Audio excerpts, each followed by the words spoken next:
Today, I am really glad to be talking to everyone. We're going to be speaking about managing AI risk, governance, and security strategies from a CISO's desk, right? Really how to secure intelligence system in the age of autonomous artificial intelligence. All right, so a little bit about myself. Good morning again, and thank you for joining today's session. I am Fabien Zinga, and my professional journey has really taken me across three environments that have shaped how I think about risk, security, leadership, and innovation today. From military operation to higher education and Silicon Valley technology organization, from startup to Fortune 100 companies here in Silicon Valley. So for more than 20 years, I have led cybersecurity, information warfare, and technology teams responsible for protecting critical systems, sensitive information, and mission essential operation. I currently serve as a commander in the US Navy information warfare community, where I have had the privilege of leading cyber intelligence and information operation teams in complex and rapidly evolving environment. In the civilian sector, I have served as the Chief Information Security Officer at Santa Clara University, and I've held security leadership positions across high-growth technology companies and startups here in the Valley. So throughout my career, I have worked closely with executive leadership teams, boards and director, investor, regulator, and technical teams to really help organizations balance innovation with security and risk management. So my area of focus includes cybersecurity strategy, governance, AI risk management, enterprise resilience, zero trust architecture, board governance, and digital transformation. What excites me most about today's discussion is that artificial intelligence really sits at the intersection of all of these disciplines. So academically, I hold both a Master of Business Administration, MBA, and also a Master of Science in Management.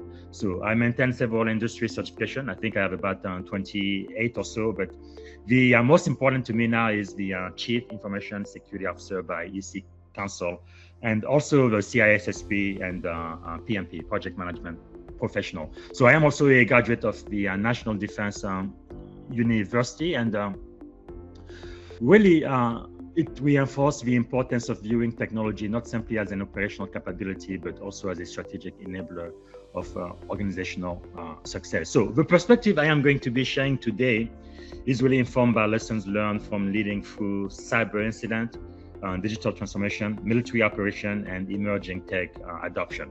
So my goal is to provide a practical executive level insight that you can take back to your own organization as you navigate the opportunity and risk presented by AI. So I understand that most of you listening to me now are either CISOs or CIOs or CTOs. So I am going to adjust my presentation just for you. So let's begin by discussing why AI is creating one of the most significant governance and security challenges organizations have faced in decades. All right, so before we dive into the specifics of AI risk, I'd like to set the stage for why this conversation is so important. So, artificial intelligence is no longer just an emerging technology, which it is, but it is really rapidly becoming, I believe, embedded in nearly every aspect of modern organization.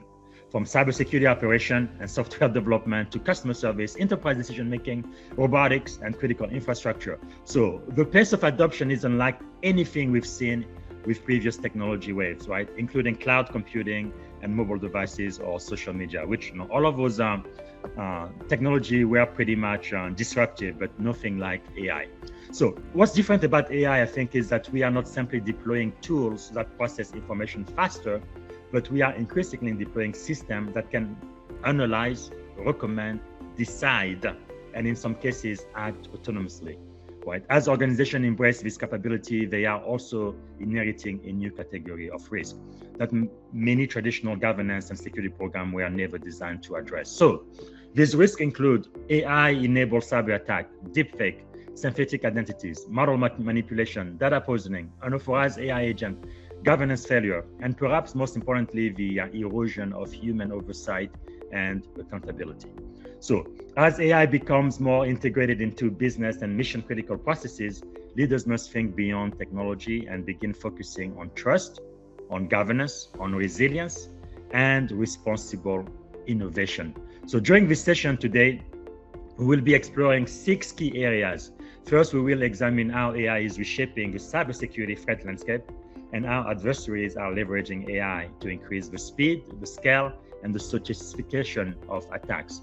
Second, we are going to discuss the most significant risk introduced by autonomous and intelligent systems and why many organizations are underestimating their exposure. Third, we will explore practical approaches to governing AI responsibly at enterprise scale, including accountability model, oversight mechanism, and risk management framework. And fourth, we will discuss how organizations can build resilient AI security programs that provide visibility, control, and trust without stifling innovation. Especially in Silicon Valley, we definitely want innovation to keep moving forward. So how do you do it without stifling innovation? And then fifth, we will examine how the role of a CISO is evolving from a traditional security operator into a broader AI risk governance and resilience strategist.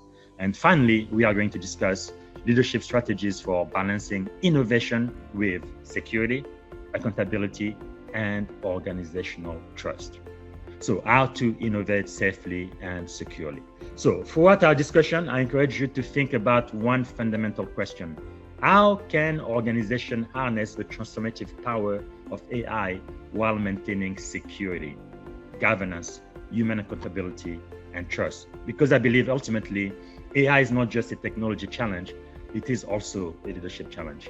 And the organizations that succeed will be the one that learn how to innovate responsibly while preserving the trust of their customer, employees, stakeholders, and society. With that foundation established now, let's begin by looking why AI is creating risk faster than traditional model can adapt. So let's start with the fundamental challenge facing every executive team today. So that's really all of you listening right now.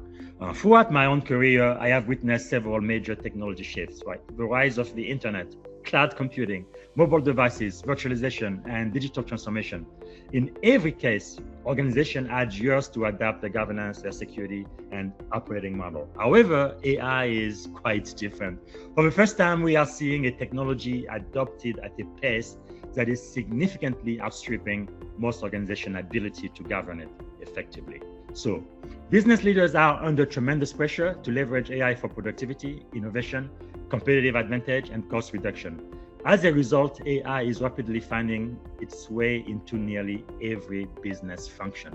Today, organizations are deploying AI in customer service, software development, marketing, finance, legal operations, cybersecurity, human resources, and executive decision-making. Many are already experimenting with autonomous agents that can perform tasks with limited human intervention. Development teams are using AI-generated code to accelerate software delivery, and employees are using generative AI tools daily, often without formal oversight or approval. So what leaders are seeing is increased speed, increased efficiency, and increased opportunity. What many leaders are not seeing are the risks accumulating beneath the surface. In many organizations, AI adoption is occurring before governance frameworks are established. Accountability is often unclear, and security teams may not know which AI tools are being used, what data is being shared, or how decisions are being made. Now, back in the day, we talked about shadow IT. Now we are talking about shadow AI because risk visibility is frequently fragmented or non-existent. So this creates a dangerous imbalance. Historically, governance, security, and compliance follow technology adoption. Organizations could afford to move quickly and build controls later. But with AI, that luxury may no longer exist. So the reason is quite simple. AI doesn't just automate processes, it influences decision. That's the big difference.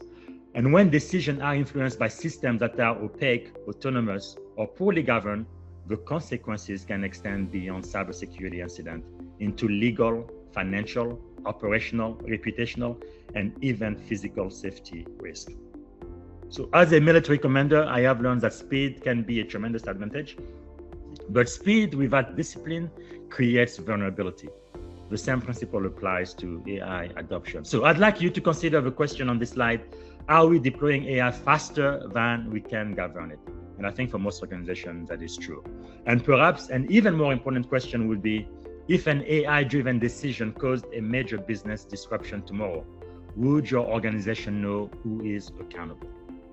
For many organizations, that answer remains unclear, and that uncertainty is precisely why AI governance has become a board-level leadership issue rather than simply a technology issue. And as we move forward, let's examine why AI represents a fundamentally different technology wave and why its risks are evolving so rapidly. So let's talk about the AI inflection point. To understand why AI governance has become such an urgent leadership issue, it helps to place AI in the context of previous technology revolution. Over the past 3 decades, organizations have successfully navigated several transformational technology waves, right? The internet connected people, system, and information at a global scale. It fundamentally changed communication, commerce, and access to knowledge. But despite its transformative impact, humans remain the primary decision maker. And then came the mobile revolution. Let me see if I can use, here we go. So, right here. So the mobile revolution extended connectivity beyond offices and desktop. We gained real-time access to information from anywhere in the world, and organizations had to adapt the security model, but humans still control the decision and action.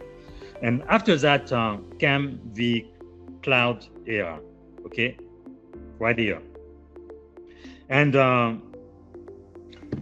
during the cloud, it really democratized computing power and storage, right? Organizations could scale faster than ever before, and governance model evolved to address new security and operational challenges. Again, technology accelerated business processes, but people remained firmly in control.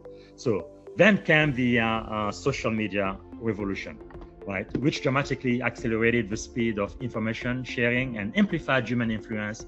It reshaped politics, marketing, public opinion, and communication. Yet even then, humans remain the primary creator and decision maker. Now we have entered the era of artificial intelligence. And this is where things fundamentally change, in my opinion, right? Unlike previous technologies, AI does not simply connect, store, process, or distribute information. AI can create content, generate software code, make recommendation, execute action, learn from interaction, adapt behavior over time, operate autonomously with limited human intervention. So for the first time in our history, organizations are deploying systems that can influence or in some cases make decisions at a speed and scale beyond human capability. That is the inflection point. The question is no longer whether technology can help humans make decisions better. The question becomes increasingly whether humans will remain sufficiently involved in those decisions. As leaders, we must recognize that AI is not simply another IT initiative. It represents a shift from systems that support decisions to systems that increasingly participate in those decisions. And that distinction has profound implications for governance, for accountability, risk management, and trust. Throughout history, organizations have built governance models around human decision maker. Policies, control, accountability structure, and regulation all assume that the person ultimately makes the decision. But what happens when an autonomous agent approves a transaction, writes production code, prioritizes military intelligence, or recommends a medical diagnosis or initiative, a business process? Who is accountable, right? And who validates the outcome? Who ensures the decision aligns with organizational value, legal requirement, and ethical standard? These are not technical questions, as you can see. They are leadership questions. So that is why I often describe AI as the first technology wave capable of operating at machine speed, while most organizations are still governed at human speed. So the gap between those two speeds is where much of the future risk, I believe, will emerge. So as we move into the next section, we'll examine how adversaries are exploiting this reality and how the AI-enabled threat landscape is evolving faster than many organizations realize. So let's talk about the AI landscape. So the AI risk landscape. Now that we have established why AI represents a fundamentally different technology wave, let's discuss the risk landscapes that organizations are facing today. One of the biggest mistakes I believe leaders make is viewing AI risk solely as a cybersecurity problem. I think that is wrong. In reality, AI introduces risk across multiple dimensions simultaneously, right? External threats, internal vulnerabilities, and strategic business risk. So let's start with the external risk. okay? Right here. Adversaries are leveraging AI to dramatically increase the speed, the scale, and the sophistication of attack. And traditional phishing campaign, for example, that once required significant effort, cannot be generated automatically and personalized at scale. This didn't happen before, right? Deepfake technology enables convincing voice, video, and image impersonation of executive employees and trusted partners. And synthetic identities can bypass traditional verification processes. And we are beginning to see early form of autonomous cyber operation that can identify, exploit, and adapt vulnerabilities with minimal human intervention. Originally for this slide, I had two short videos. One of a deepfake where I was going to show you how easy it is for you to take on the face, the representation, and even the voice and intonation of anybody out there. If there is somebody out there who has a video of at least 5 minutes of them speaking, which most Fortune 1000 CEOs do, you can just download that video and have your AI agent look like and sound like that person. It is really incredible. And then I'm also going to show one video from, if you just Google Will Smith and spaghetti, you are going to see a video of how it has changed from 2021 to 2026. How back then it was very, very easy for anyone to tell, no, this is not reality. Maybe Will Smith had like 6 fingers instead of 5, and it really looked like a cartoon. But the last video they did of Will Smith eating spaghetti and having a conversation, it looks 100% real. It's very, very difficult even for the expert to tell the difference unless we use a special tool. So that is quite a big challenge, right? So in short, AI is lowering the barrier to entry for attacker while increasing their operational effectiveness. But external threats are only half the story, right? Because the internal risks often concern me even more because organizations have greater control over them, and yet many organizations are not adequately prepared, right, for the internal risk. Across industries, employees are adopting AI tools faster than security and governance teams can track them. This phenomenon, often called shadow AI, like I mentioned before, mirror the shadow IT challenges we saw during the early cloud era, but with potentially greater consequences though.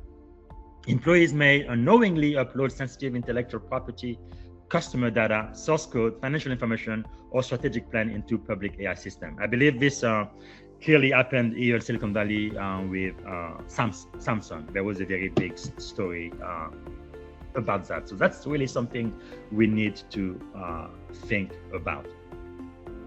So organizations may deploy AI solution without proper security review, data classification control, or governance oversight. And in many cases, there is no clear accountability also for how AI systems are being used, monitored, or governed. And another question I like to ask is, I am kind of joking, but it's quite serious too. If your artificial intelligence system commits a crime, who is going to go to jail? Think about that. So these governance failures create vulnerabilities that adversary can definitely exploit. This leads us to the most important category on this slide, and I believe that's strategic risk. Okay. The ultimate risk is not simply a cyber incident or a technical failure, but the ultimate risk is the loss of trust. Organizations depend on trust to operate. Customers trust that decisions are fair, and employees trust that systems are reliable. Board trust that executives understand and manage risk. So citizens trust institutions to act responsibly. When AI systems generate inaccurate recommendations, biased outcome, unauthorized action, or misleading information, trust can erode rapidly. And once trust is lost, restoring it is often far more difficult than fixing the technology itself. One thing I have learned in the US Navy is that rank is rented, but trust is earned. And once you earn that trust, it's so very easy to lose it. And once you lose it, it's very difficult to get it back. So that brings us to the convergence the notes that I mentioned at the bottom of the slide here, right? So these risks, they do not exist independently, right? An external attack becomes far more damaging when internal governance is weak. And the deepfake attack becomes more successful when employees lack verification procedure. So data poisoning attack becomes more dangerous when organizations lack visibility into their AI model. And the governance failure can amplify the impact of every other risk category. So as security leader, we often talk about reducing attack surfaces. With AI, we must also focus on reducing governance gaps, because governance failures increasingly determine the severity of technical failure. So the key takeaway here, I believe, is AI risk is not just a technology problem. It is the intersection of cybersecurity, governance, accountability, and trust. So organizations that focus only on technology will miss the broader leadership challenge that AI represents. So next, we're going to examine one of the fastest growing threats in this landscape, deepfake, synthetic media, and the broader attack on organizational trust. All right, so emerging threat. Deepfake, voice cloning, and synthetic reality. If there is one area of AI risk that executives immediately understand, it's the growing challenge of distinguishing reality from fabrication. And like I say, it's becoming very, very difficult to do even for the expert. For decades, organizations have relied on certain assumptions when making decisions. We assume that if an email came from a trusted executive, it was likely legitimate. We assume that a voice on the phone could be verified through recognition. We assume that video evidence provided a reliable representation of event. AI is challenging all of those assumptions. Let's start with CEO impersonation, which is already occurring across the industry. And also, I'm sure you guys have heard about what the North Koreans have done, trying to get a lot of IT jobs, pretending to be American. They look like an American, and they even sound like an American on video, like on Zoom, because they are using AI to disguise their true identity. They are even able to get an actual job and get access to all of the confidential and IP information from their prospective employer, when in reality they are working for the communist North Korea government. So that is quite something that wasn't possible just 10 years ago, but AI is making it possible, right? Because attackers are using AI to replicate executive writing style, communication pattern, and even voices. Like I say, for most AI systems, you only need about 5 minutes of someone speaking, and you're going to be able to sound exactly like them. Like I have my own AI twin too, and my AI twin looks just like me. And my AI twin can sound like me, or I can make my AI twin, for example, sound like President Barack Obama. And I have the ability to do that. And again, it's very, very difficult for anybody to tell the difference. So attackers are using AI to replicate all of that. So employee may, for example, receive what appears to be a legitimate request from a CEO or a CFO or a senior executive asking for a wire transfer, sensitive information, or urgent action. This attack exploits trust, authority, and urgency, right? 3 factors that have always been effective in social engineering. And the difference today is that AI makes this attack far more convincing and scalable than ever before. So next, let's talk about voice cloning, all right? A few years ago, creating a convincing voice replica requires sophisticated resources and significant effort. What AI sounding used to be very mechanical, kind of robotic, but not anymore. Today, publicly available AI tool can generate remarkably accurate voice clones using only a short audio sample. For most of those systems I've used, it's about 5 minutes is all they need. With a 5-minute sample of someone speaking, they can create all kinds of speeches for however long you want. You can just type your text and the AI tool will speak it almost perfectly. So in many cases, a few seconds of recorded speech from a podcast, a webinar, social media, you can find those on YouTube everywhere. Conference presentation is really enough to create a believable synthetic voice. But I think 11 Labs is one of those leading AI companies out there that just specializes in creating AI voices. So this creates obvious challenges for organizations that still rely on voice recognition as a trusted form of authentication. Like even churches today, which is quite remarkable. Even in my church, my pastor has an AI app now where he has decided to go back and save 30 years of all of his sermon and all of his resources into this AI app. And now instead of calling your pastor, you can just go to the AI app and ask biblical question or whatever, and then the AI app will answer in its likeness and in its voice. It's just incredible. Again, it's not using publicly available data, but it's using the data that he himself created over the last 30 years, all of his book and all of his sermon.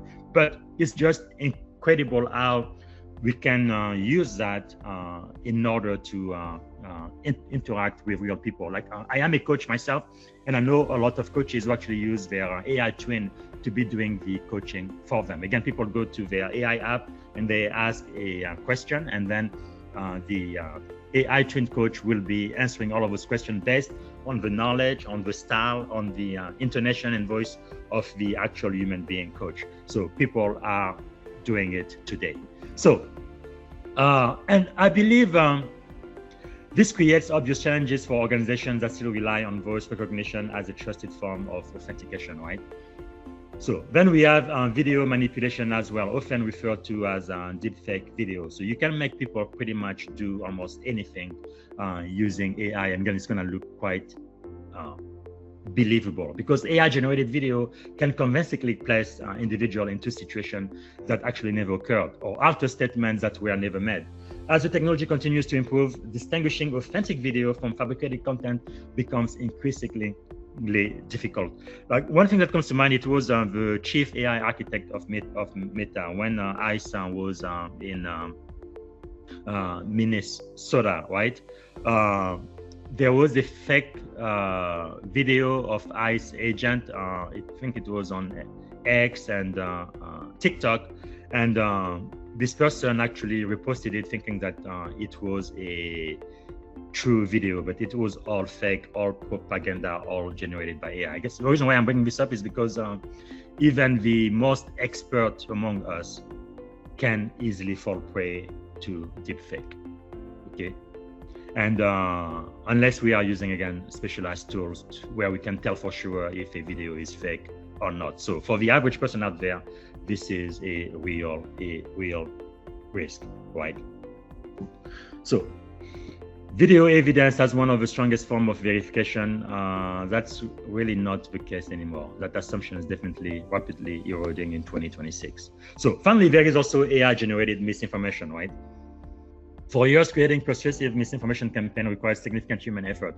Today, AI can generate articles, email, social media posts, video, images, and targeted narrative at an unprecedented scale and speed. In the military, for example, we use military deception. We use propaganda during times of war, and our enemies do too. And today with AI, it's so much easier to do. You can create an AI video of the US military, for example, killing a bunch of children, and that never happened, but you put it on social media and then there's a lot of propaganda, and most people are going to think that is real. So you can create a lot of misrepresentation and propaganda out there in social media, and most people would not know the difference. So this capability can be used to influence public opinion, manipulate financial market, damage brand, undermine institution, and create confusion during a crisis. So the challenge for leaders is no longer simply identifying false information, but the challenge is maintaining trust in an environment where synthetic content can be generated faster than truth can be verified. Which brings us to the executive question on this slide, right? How do organizations verify truth when seeing is no longer believing? All right, that is quite a challenge. This is not merely a technology challenge, it is a governance, communication, and leadership challenge too. Organizations will need stronger verification processes, multi-factor trust mechanism, clear escalation procedure, and a culture that encourages validation before action. In many ways, we are moving from a world where trust was assumed to a world where trust must be continuously verified. I remember one specific incident happened when I was in Silicon Valley. One of the lady who was working for HR, I believe she was the second in charge, she received an email back then of somebody pretending to be the CEO of the company. Now, the truth is the CEO of our company was only maybe 50 feet away from where she was. And then her boss, right, the chief HR officer, was only a couple of feet away. But instead of even saying this is very unusual, let me at least check with my boss, she really believed it. And then she sent out all of our W-2s to this imposter. But just imagine about people being able to successfully do this with just email a few years back. What can they do now with powerful tools like artificial intelligence, right? So think about this. So in many ways, I think we are really moving from that world where trust was assumed to a world where trust must be continuously verified. Trust, but verify always. It makes me think of zero trust. And that is why the key takeaway is so important. Trust is becoming a security issue. Historically, cybersecurity focused on protecting system, network, and data. But going forward, I believe cybersecurity leaders will increasingly be responsible for protecting confidence, authenticity, and trust itself. Because when people can no longer reliably determine what is real, trust becomes one of the most valuable assets an organization possesses, and one of the most attractive targets for the adversary. All right. Again, I was going to show you a couple of deepfake video. I am not going to do this. So let's talk about expanding the AI attack surface. One of the most important questions security leaders should ask, I believe, is what exactly are we securing when we deploy AI? For decades, cybersecurity programs were built around a relatively well-understood set of assets. I remember for the most part, prior to the 2010s, most organizations had all of their data center on premises, like we did for a very long time in the military. And we focus on securing the networks, server, databases, the endpoint, the application, and the user identity. Security architecture, the framework, and controls evolve around protecting those environments. Those assets still matter today. However, AI is introducing entirely new layers that must now be protected as well. The first layer, I believe, is data, right? I think that data is really the fuel that powers AI system. The quality of your data, the integrity, the confidentiality of your data, and the availability of data directly influence the reliability of AI outputs. So if an attacker can manipulate the data, they can influence the behavior of the AI system itself. So this is why data poisoning attacks are becoming such a significant concern. If bad data enters the system, the model can learn the wrong lessons and produce harmful outcome. Something we've always learned in technology, garbage in, garbage out, and attackers know that. So the second layer, I believe, is the model itself. Traditional application execute predefined logic written by the developer, but AI models operate quite differently. Their behavior emerges from training data and learned pattern. So as a result, attackers may attempt to steal model, reverse engineering them, manipulate them, or exploit weaknesses in how they generate responses. And then the third one is APIs, right? Most AI systems communicate through APIs that connect model to the application, workflow, and business processes. And these interfaces become attractive target because compromising an API may provide direct access to AI capability, sensitive data, or automated action. And then you have the agentic AI. This is where the conversation becomes particularly important for executives. Many organizations are moving beyond AI assistants toward autonomous agents capable of taking action on behalf of the user. These agents may create tickets, approve workflow, generate code, interact with system, or make operational decisions. So unlike traditional software, agents do not simply provide information, but they can actually influence the outcome. The more authority we grant to autonomous agents, the more important governance, monitoring, and access controls become. So we must also secure training pipeline. So AI models do not appear magically, right? They are built through complex pipeline involving data ingestion, pre-processing, training, validation, and deployment. Every stage introduces opportunity for manipulation, for compromise, or for error. So finally, we must also consider third-party models, all right? So most organizations are not building foundational AI model from scratch. They are consuming AI services, open source model, commercial platform, and external AI capability. This creates an entirely new form of supply chain risk. Just as we learned painfully lesson from software supply chain compromises, we must now think about the AI supply chain. Where did the model originate? What data was it trained on? How is it maintained? Who has access? What vulnerabilities might exist upstream? Because the key point is that AI significantly expand the security boundary. In the past, organizations primarily secure infrastructure. Today, we must secure infrastructure, data, model, decision system, automation pipeline, and increasingly autonomous capabilities as well. So this leads to the central takeaway for this slide. Every AI model introduces a new attack surface. And unlike traditional systems, this attack surface is dynamic.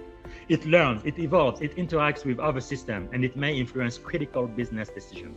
That means security leaders can no longer think solely about protecting assets, but we must think also about protecting the integrity of decision, the reliability of outputs, and the trustworthiness of the system making recommendation and taking action on behalf of the organization.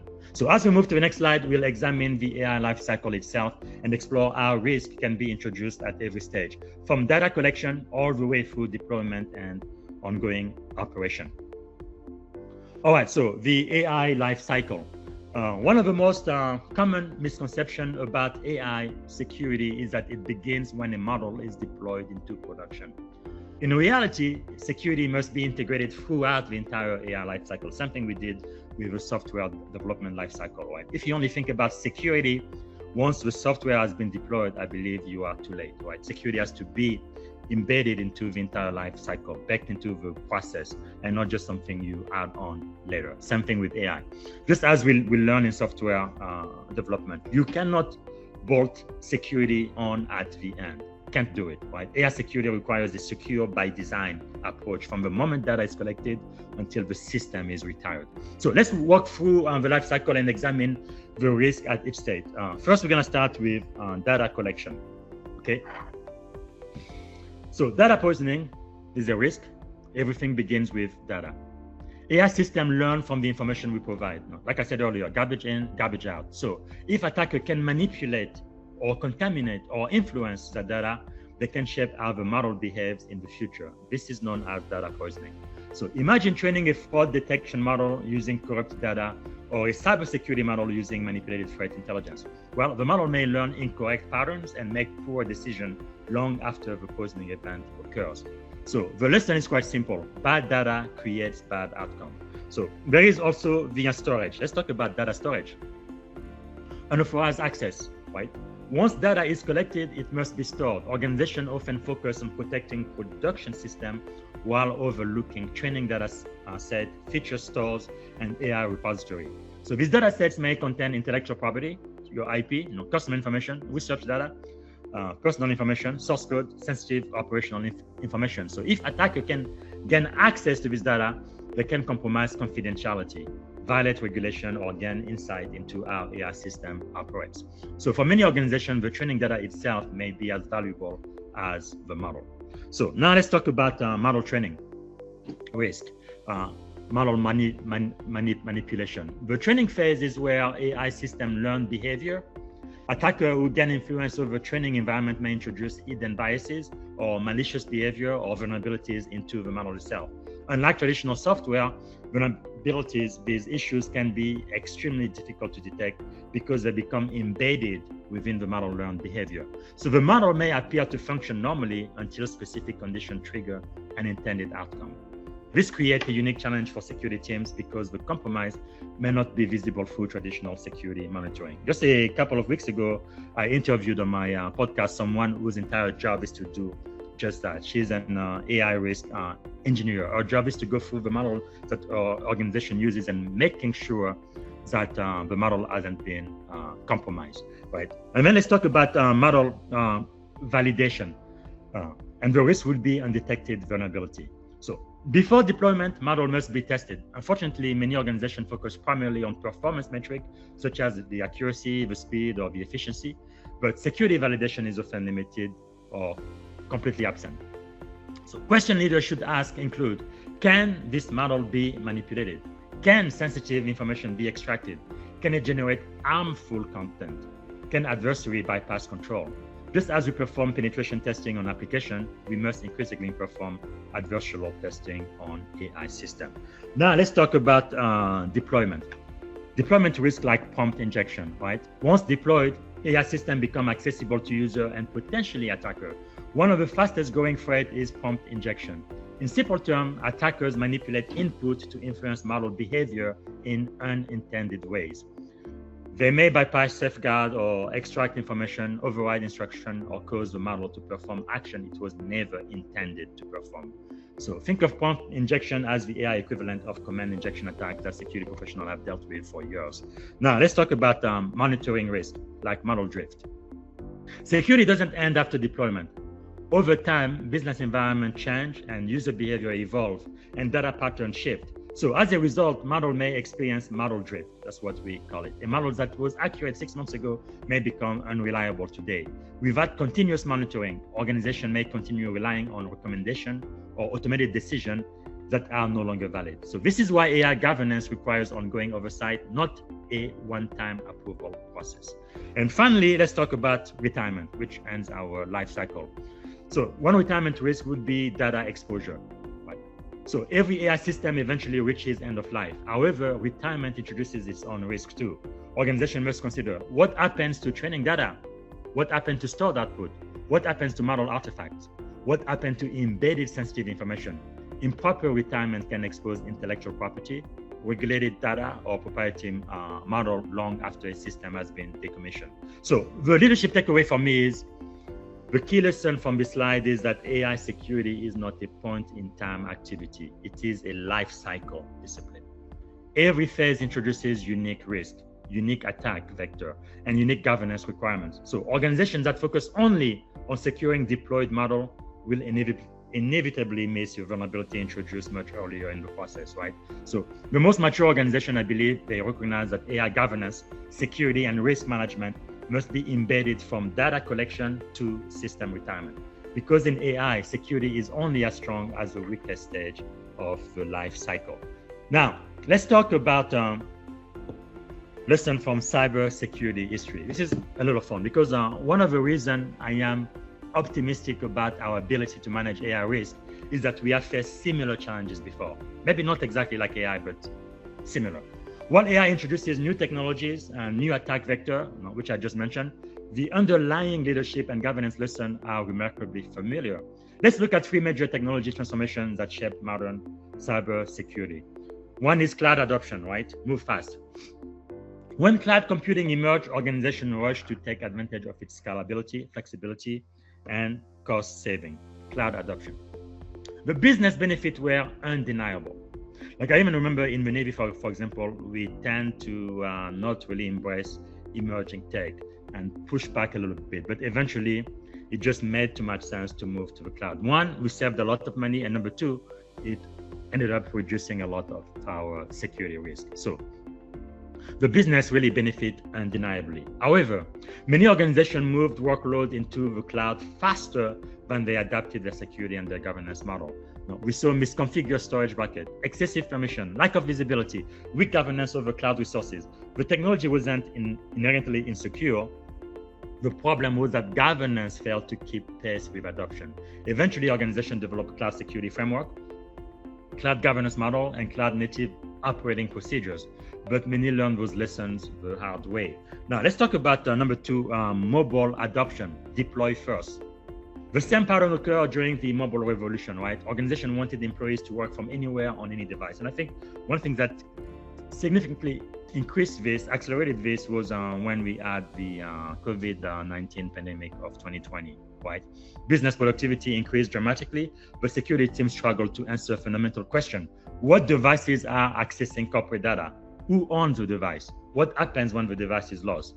How do we secure sensitive information outside the enterprise perimeter? Initially, adoption moved faster than policy.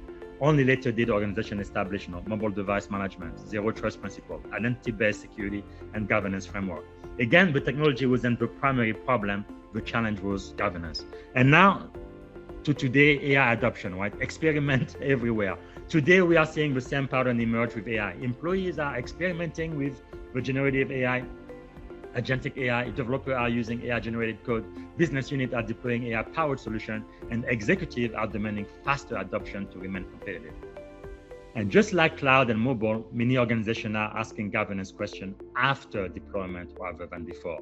For many organizations today, it's the FOMO fear of missing out, because our competitors are using AI, therefore we have to use AI too, even though we may not have a very clear business objective. So questions such as what AI tools are being used, what data is being shared, who approves AI system, how are decisions validated, who owns AI risk. Like I said earlier, if the AI commits a crime, who is going to go to prison? Who is going to be responsible for that? And I think in many organizations, those answers remain unclear. So the common failure pattern I see, again, from cloud adoption to mobile and to AI adoption is we step back and look across decades of technology evolution and pattern emerges, right? The technology changes, terminology changes, the threats evolve, but the failure pattern remains remarkably consistent, in my opinion. Innovation always outruns governance. Organizations become so focused on the benefit of new technology that they underestimate the importance of accountability, visibility, risk management, and oversight. And when failures occur, they are often described as technology failures. But when we investigate deeply enough, I believe we discover something different. I think the most important lesson from cybersecurity history is this: technology failure are often governance failure. And major breaches, cloud incident and ransomware events, supply chain compromises, and now AI-related risk rarely occur because technology alone failed. I believe they occur most often because accountability wasn't clear, risks were not understood, control were not implemented, governance was insufficient, and leadership decision prioritize speed over resilience. As leader, our goal should not be to slow innovation, especially not in Silicon Valley, because innovation is quite essential. But our responsibility is to ensure that governance evolves at the same pace as innovation. That is quite a challenge, because history teaches us that organizations rarely fail because they adopted technology. They do fail because they adopted technology without establishing the governance structure necessary to use it responsibly. And that lesson may be more important in the age of AI than it has ever been before. All right, let's now talk about AI governance fundamental. All right, at this point in the discussion, we have talked about the risk, the attack surface, and the lesson we have learned from previous technology revolution, right? The natural question then becomes, what exactly is AI governance? I'm going to be writing an article about what I believe AI governance should look like on my LinkedIn newsletter in the next couple of weeks. But many organizations mistakenly, I believe, view governance as a compliance exercise or a collection of policies. In reality, governance is much broader than that, right? Governance is the system of decision-making, accountability, oversight, and control that ensure that technology is used in a way that aligns with organizational objectives, values, risk tolerance, and legal obligation. And in my opinion, those critical mission objectives should be set at the board level, right? It is not the job of a CISO or a CIO to come up with that, right? That should be set at the board level, in my opinion.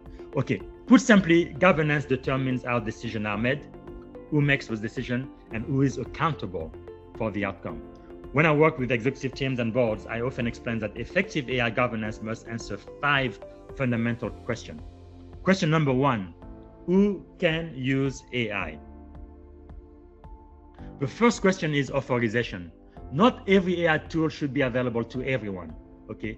Organizations must determine which AI platform are approved, which use cases are permitted, what data can be entered into AI system, what restrictions apply to different business functions. Without clear guideline, organizations quickly experience shadow AI and uncontrolled risk exposure. And number 2, who approves AI? The second question is about ownership of deployment decision. Many organizations have approval processes for software, for cloud services, and major technology initiatives, but AI should be no different. Before deploying AI solution, organizations should evaluate business value, security implication, privacy concern, ethical consideration, regulatory requirement. The goal is not to create bureaucracy, but the goal is to ensure informed decision-making. The next question is, who monitors AI? So the third question is oversight. Once an AI system is deployed, someone must continuously monitor it. Monitor the performance, the accuracy, the security, the bias, the compliance, and operational effectiveness. AI governance is not a one-time approval process. It is an ongoing responsibility. As models evolve and environment change, continuous oversight becomes essential. And the next question is, who owns AI risk? This is where many organizations struggle. In traditional cybersecurity, responsibility often defaults to the security team. With AI, risk ownership becomes more complex. Is it IT? Is it security, compliance, legal, data science, the business unit? The reality is that AI risk is shared, but ownership must be clearly defined. When everyone owns the risk, nobody owns it. And finally, the final question, who is accountable when AI fails? This is perhaps the most important question of all, because if an AI system makes a harmful recommendation or introduces bias or leaks sensitive information or causes operational disruption, who is accountable? For example, I remember it was on Google, right? Last year, they decided to get rid of a lot of their software developer, which is pretty amazing. Because when I came to Silicon Valley, 14 years ago, being a software engineer at a tech company, was the most important position ever. But anyway, now some companies believe they can lay off engineers and have AI do the job. One of the AI model they were using accidentally deleted an entire drive, and then they couldn't get the data back. Now, the AI model says it was sorry, but the data didn't come back. So when that happens, who is going to be responsible for that? Who is accountable? Is it the vendor? Is it the developer? Is it the business owner? Is it the executive sponsor? Is it the board? Governance exists to ensure there is always a clear answer, because accountability cannot be delegated to an algorithm, right? No matter how sophisticated AI is or becomes, human leadership remains responsible for the outcome. So I believe that governance creates three critical outcomes. If governance is implemented effectively, it creates three things every organization needs. Number one, I believe, is visibility. You cannot manage risk you cannot see. Governance helps organizations understand where AI is being used, how it is being used, and what risk exists. Second, accountability. Everyone understands their responsibility, their decision, their right, and their ownership. And third, trust. Trust among employees, trust among customers, trust among regulators, trust among boards and executive teams, and ultimately trust in the decision being made. So my leadership perspective here is one of the biggest lessons I've learned as both a CISO and a military commander is that trust never emerges by accident. Right? Like I said earlier, rank is rented, but trust is earned. Trust is the result of discipline, transparency, accountability, and oversight. The same principle applies to AI. Organizations that establish governance early will be able to innovate faster because they will have confidence in their system. Again, do not stop innovation, but have some guardrail and innovate safely and securely within those guardrails. But this is why I view AI governance not as a constraint on innovation, but as an enabler of sustainable innovation. Because the goal is not simply to deploy AI, the goal is to deploy AI in a way that people can trust. All right. Now let's talk about AI governance framework.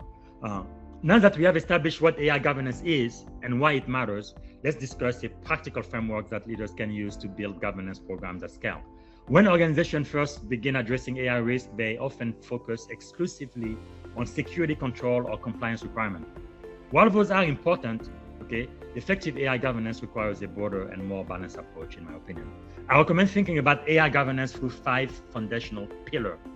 Together, these pillars create the structure necessary to support responsible innovation, operational trust, and long-term resilience.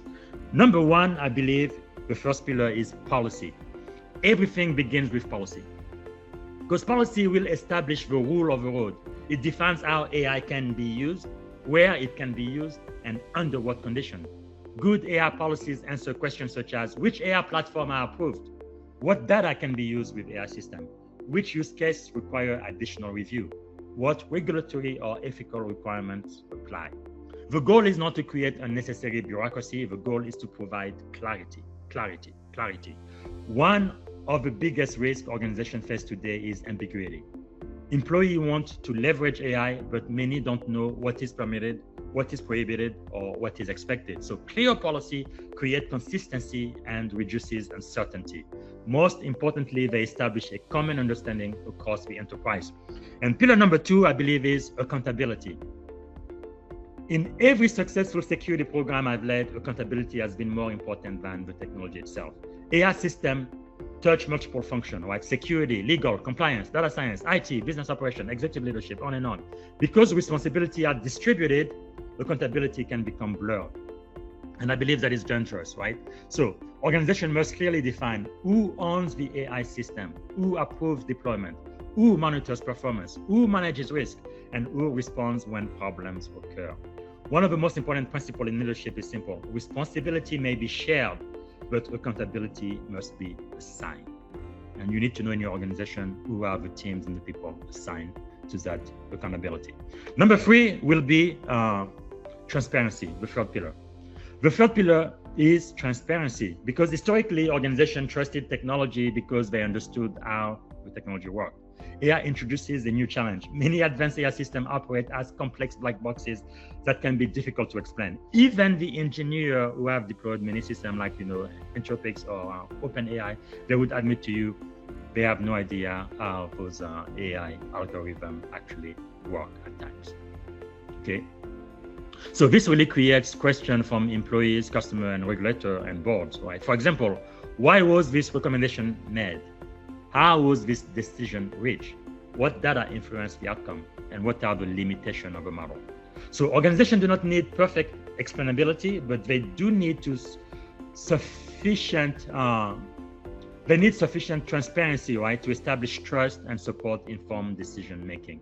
But transparency also helps identify bias, right, errors, and unintended consequences before they become larger problem. And I believe the fourth pillar, the last pillar I'm going to be talking about here, is security. Right? This is the area most familiar to cybersecurity leader and tech executive listening to me now. As we discussed earlier, AI expands the attack surface significantly. Right? Organization must secure not just the data, but the model, the APIs, the agent, the training pipeline, the third-party integration. Right? So security control should address access management, but also data protection, monitoring, threat detection, model integrity, and supply chain security. So the challenge is that traditional security controls alone are no longer sufficient.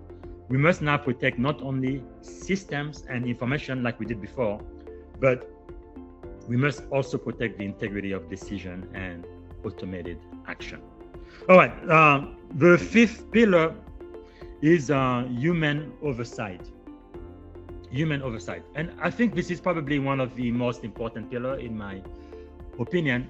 That's because as AI becomes more autonomous, leaders must determine where humans remain involved in decision making, especially in the military when it's a matter of life and death. We cannot let AI system make all of the decisions autonomously. Maybe the AI system can help us analyze a lot of data and give us recommendation, but I believe there needs to be a human being with oversight on what actually gets done and how it is executed. Okay, we cannot just rely on AI to do that. So as AI becomes more autonomous, leaders must determine where humans remain involved in decision making. Not every decision requires human review, but some absolutely do. Like I said, in the military, matter of life and death, absolutely a human being needs to review that decision, say yes or no. Hiring decision, financial approval, medical recommendation, legal determination, national security operation, safety of critical system, on and on and on. And for the first time in my career, I am looking for my next executive role now. And for the first time in my life, I was actually interviewed by an AI bot, which was really amazing. Usually my first interview with somebody from HR, right? But you try to see if you need to go to the next level and talk to the hiring manager or not, if you are actually qualified for the job. For this one, I just had to click on the link, and the AI bot took me through about a 30-minute interview. That's never happened before, right? So we are definitely living in a different world, and the organization must define when human must review decision, when escalation is required, when intervention is mandatory, and when automation should be paused. AI should augment human judgment, not replace it. So to me, the executive principle here is, and I think it's the most important statement on this slide, every AI decision must have a human owner. Every decision. Notice I did not say every AI action must have a human operator. AI systems become more autonomous. That may not always be practical, right? But every significant AI-enabled outcome must have someone who is accountable for ensuring that the system is operating appropriately and producing acceptable results. Technology can automate tasks, technology can automate processes, and technology can even automate decision, but technology cannot automate accountability. Accountability remains a human responsibility. So the leadership takeaway here is the organizations that will succeed in the age of AI will not necessarily be the one with the most advanced model. There will be the organization that establish strong governance foundation while still enabling innovation. These 5 pillars, policy, accountability, transparency, security, and human oversight, provide a practical framework for balancing speed, trust, resilience, and responsible AI adoption. Because ultimately, AI governance is not about controlling technology. It is about ensuring that technology remains aligned with organizational values, mission objectives, and human accountability. All right, let's now talk about human in the loop. One of the most important governance decisions every organization must make is determining the appropriate relationship between humans and AI. As AI capability continues to advance, the question is no longer whether AI can make decisions.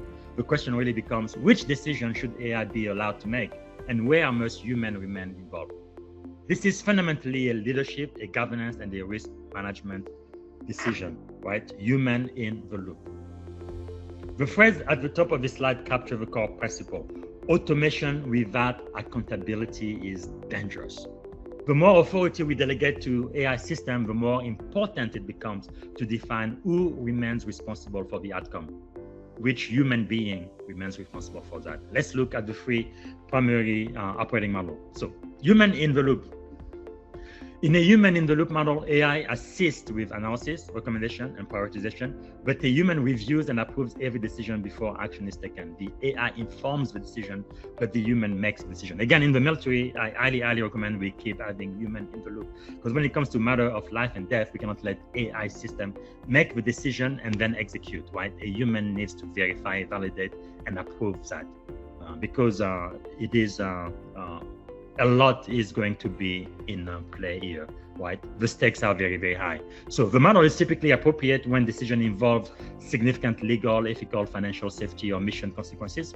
Some examples include hiring and promotion decision, medical diagnosis, treatment recommendation, financial approval, legal determination, military targeting decision, right? Which target are we going to select? Is it going to be a school? Is it going to be a military base? No, we need human in the loop for that. High impact customer action. So as an information warfare commander, I often explain this concept using military operation, right? Technology can process information faster than human. That's a given. Technology can identify patterns human might miss. That's a given too. Technology can provide a recommendation. Absolutely. But when lives, mission, and national security interests are involved, human judgment remains essential. So I believe the same principle applies in business. When consequences are significant, when the stakes are high, humans should remain directly involved in decision making. Now let's talk about human on the loop. So that's the second model. In this model, AI systems operate autonomously within defined boundaries, right? While humans monitor performance and retain the ability to intervene.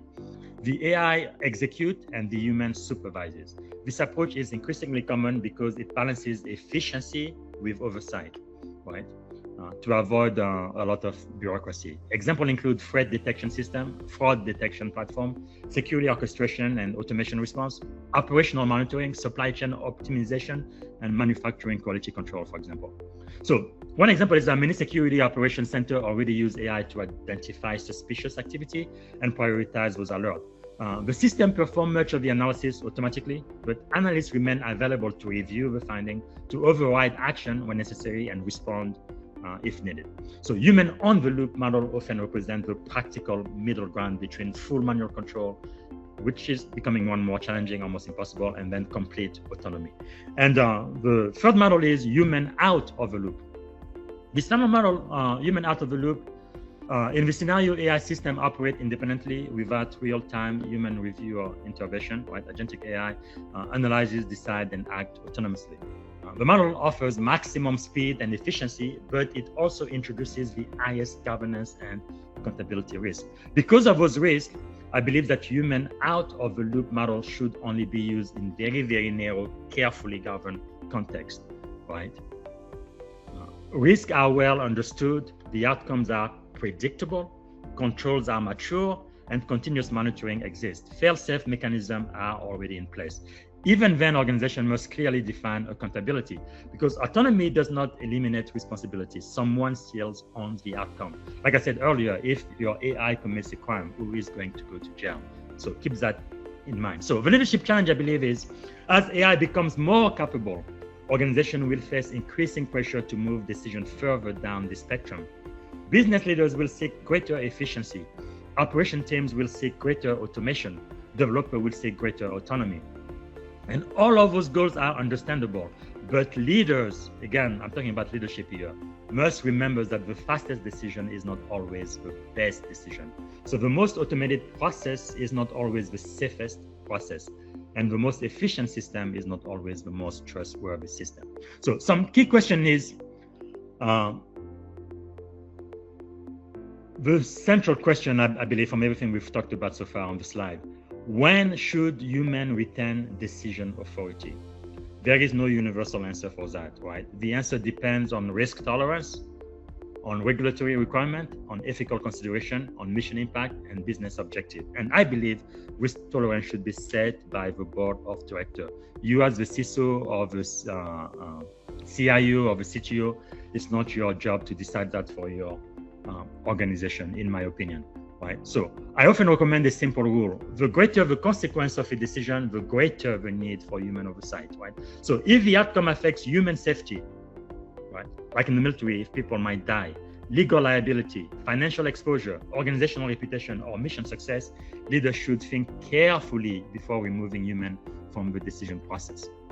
So I think the leadership takeaway here is one of the most important lessons of AI era is this: we can automate tasks, we can automate workflow, we can even automate decision, but we cannot automate accountability. AI, at the end of the day, boards, executive, commanders, and leaders remain responsible for the outcomes generated by the system they deploy. So the organizations that succeed will not be those that remove human entirely from the process. I don't think so. I believe organizations that succeed are those that thoughtfully determine where human judgment adds the greatest value and ensures that accountability remains firmly anchored in human leadership. All right, I think we are coming towards the end here. Let's talk about AI and cybersecurity. Right? AI is both a weapon, but also a shield.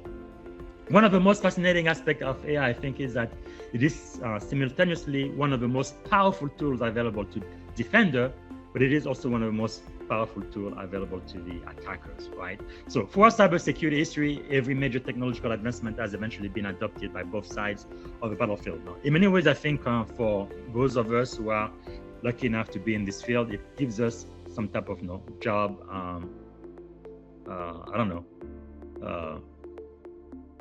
I guess assurance, right? We pretty much get job security, because no matter what we've done up to this point to provide security for our organization, the bad guys, they don't just give up. So, oh, you've come up with a control and now my attack no longer works, I'm going to give up. No, they're not going to give up. They're going to come up with a new attack. It's kind of like that mouse and cat type of game. It keeps going and going and going. So I believe AI is really no exception. So the difference is the speed at which this transformation is occurring. Today, we are witnessing the emergence of what I often call the AI arm race, a continuous competition between organizations using AI to defend themselves and also attackers using AI to defeat those defenses. So let's begin with how AI is helping defender. AI helps defender threat detection.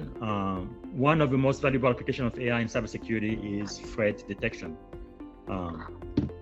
Modern environments generate enormous volumes of security data, like we mentioned earlier. Human analysts simply cannot review every event, every log entry, or network transaction. It's humanly impossible. So AI will help identify patterns, anomaly, and suspicious behavior in real time.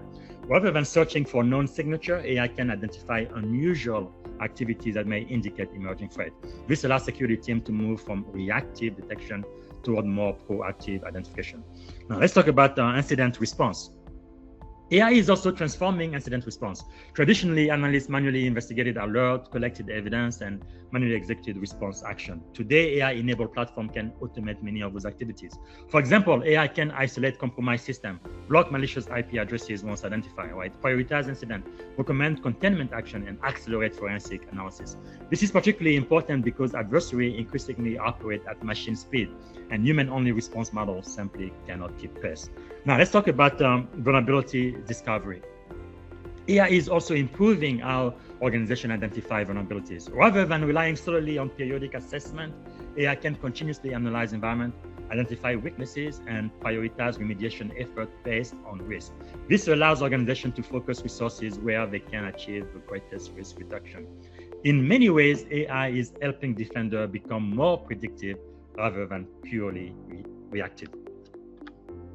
Let's talk about security automation. Finally, AI enables security automation. Many security teams are overwhelmed by repetitive tasks. AI can assist with alert triage, log analysis, ticket generation, and policy validation, right? Compliance monitoring as well. So this allows highly skilled professionals to focus on strategic problems rather than routine activities and tactical tasking, right? In a world facing a global cybersecurity talent shortage, this capability is incredibly valuable. So AI does help attackers. So let's examine the other side of the equation, right? So for example, phishing. Phishing remains one of the most effective attack techniques because it targets human behavior rather than the technology. And I'm sure everybody remembers back in the 90s, we used to get phishing email, for example, from somebody who pretends that they are from Nigeria and they have inherited this amount of money and so forth. And back then in the phishing email, it was very, very easy to identify because they had a lot of grammatical error and things like that, misspelling. And it was very, very easy to tell that this email was a scam, right? But today with AI, it's very, very difficult to tell. Right? Historically, phishing campaigns were often easy to spot. Poor grammar, generic messaging, obvious indicator frequently revealed the deception. But AI changes all of that completely. Attackers can now generate highly personalized messages based on publicly available information, making phishing attacks more convincing and more difficult to detect. The result is greater effectiveness at a much larger scale. Like, for example, even for my podcast, when I have guests, I actually use what I know about them, which is on social media, LinkedIn, papers they have written, an article, and their presentation, or even them being on somebody else's podcast. And I use all of the data, and AI is helping me come up with specific questions that are going to be extremely insightful and provide a greater return on investment to my audience. So AI really can do so much more. Next, let's talk about malware generation. AI is also accelerating malware development. Attackers can use AI to generate code, to modify existing malware, and create polymorphic variants that continuously change their appearance, make it almost impossible to detect. So traditional signature-based detection becomes less effective, and when malicious code can adapt dynamically, think about that. This increases the burden on defender and shortens the time between vulnerability discovery and the exploitation. Finally, let's talk about reconnaissance. So reconnaissance has always been a critical phase of cyber operation, right? But AI dramatically increases its efficiency. Attacker can automate network scanning, open source intelligence gathering, vulnerability discovering, and target profiling. What once required days or even weeks of effort can now be performed in hours or minutes. So AI effectively gives attacker more scale and more speed. Let me talk about social engineering as well. AI is also transforming social engineering because, as we discussed earlier, attacker can generate deepfake videos. I mentioned the Will Smith spaghetti deepfake, voice clones, synthetic identity, and personalized deception campaign. So this capability exploits trust, authority, and human psychology at a level we have never seen before. Even during war now, you can use AI to really escalate military deception. It was very, very difficult from our enemies to know what is real and what is not. All right. So the most dangerous cyber attack of the future may not involve breaking into system, but they may involve convincing people to willingly grant access. So the challenge here I see is the key point really is that AI is accelerating both offense and defense simultaneously, But there is no permanent advantage. Every defensive innovation eventually encounters an offensive response. And every offensive innovation eventually drives new defensive capability. So this creates a constantly evolving competitive environment. Again, job security for those of us who are in this field, but organizations that fail to leverage AI defensively will likely fall behind. Organizations that deploy AI recklessly may introduce risk faster than they can manage them. So the challenge is finding that balance. Key takeaway is the AI arm race has already begun. It's not going to begin, it's already here. So the question is no longer whether AI will transform cybersecurity, it already has. But the real question for leaders is whether their organization are prepared to compete in an environment where both defender and adversaries increasingly operate at machine speed. Because in the coming years, the organizations that thrive will not simply be those with the best technology, there will be those that can adapt, govern, and make decisions faster than the threat they face. So let me talk quickly about the evolution of the CISO, right? The Chief Information Security Officer. One of the most profound impact, I believe, of AI may not be technology at all, but it may be how it transformed the role of the Chief Information Security Officer. For much of the past 2 decades, the CISO primary responsibility was protecting technology environment and managing cybersecurity risk. The traditional CISO was often viewed as the organization chief defender, focused on compliance, security operation, technical control, and infrastructure protection. Those responsibilities remain important. However, they are no longer sufficient in the age of artificial intelligence. Right? The AI era is fundamentally changing what organizations expect from security leaders. Let's compare yesterday's CISOs with tomorrow's CISOs. Historical CISOs spent much of their time focused on 4 core areas. One of them, right, was compliance. A significant portion of security program revolved around regulatory requirements. Organizations wanted to know, are we compliant? Did we pass the audit? Are we meeting framework requirements? Success was often measured through compliance metrics and audit outcomes. While compliance remains necessary, it has never been sufficient for managing risk. So AI is, as I often tell boards, right, I work with, you can be fully compliant and still be highly vulnerable. And if you don't believe me, just ask Target, all right? End of discussion. So let's talk about security operation. The second major focus area of traditional CISO was security operation. Security teams monitored alert, they responded to incident, investigated threat, and maintained defensive capability. So the CISO served as the organization's primary crisis leader during cyber event. This remains a critical function again. However, AI is increasingly automating portion of security operation and changing how security teams allocate their time and resources. And finally, there was this technical control. Traditional CISO also focused heavily on technical control. Some example is vulnerability management, access control, endpoint protection, security architecture, network security. Much of the role centered on reducing technical risk and strengthening defensive capability. Now, network protection. Finally, security strategies historically emphasize on protecting the perimeter, right? Organization focused on keeping attackers out, and security architecture was built around boundaries. The assumption was that if we protected network, system, and data, we would reduce organizational risk. So the world was much simpler. The attack surface was much smaller, and decision-making remained largely human-driven. That's really how we did security, I would say, for 2010 or so. Now, let's talk about the future CISO, the CISO of the modern era. Today's environment demands something different, I believe. So the future CISO must think beyond system and infrastructure. The future CISO must think about trust, about governance, about resilience, and about decision-making. So AI governance, which we've already talked about. The first major shift, I think, is AI governance, right? As organizations deploy increasingly autonomous systems, someone must oversee AI risk, AI accountability, AI policies, AI controls, and AI oversight mechanism. In many organizations, the CISO is uniquely positioned to help lead this conversation beyond security team. Because we already understand risk management, governance, and operational resilience. That's why. So future CISOs, I think, will increasingly become stewards of responsible AI adoption.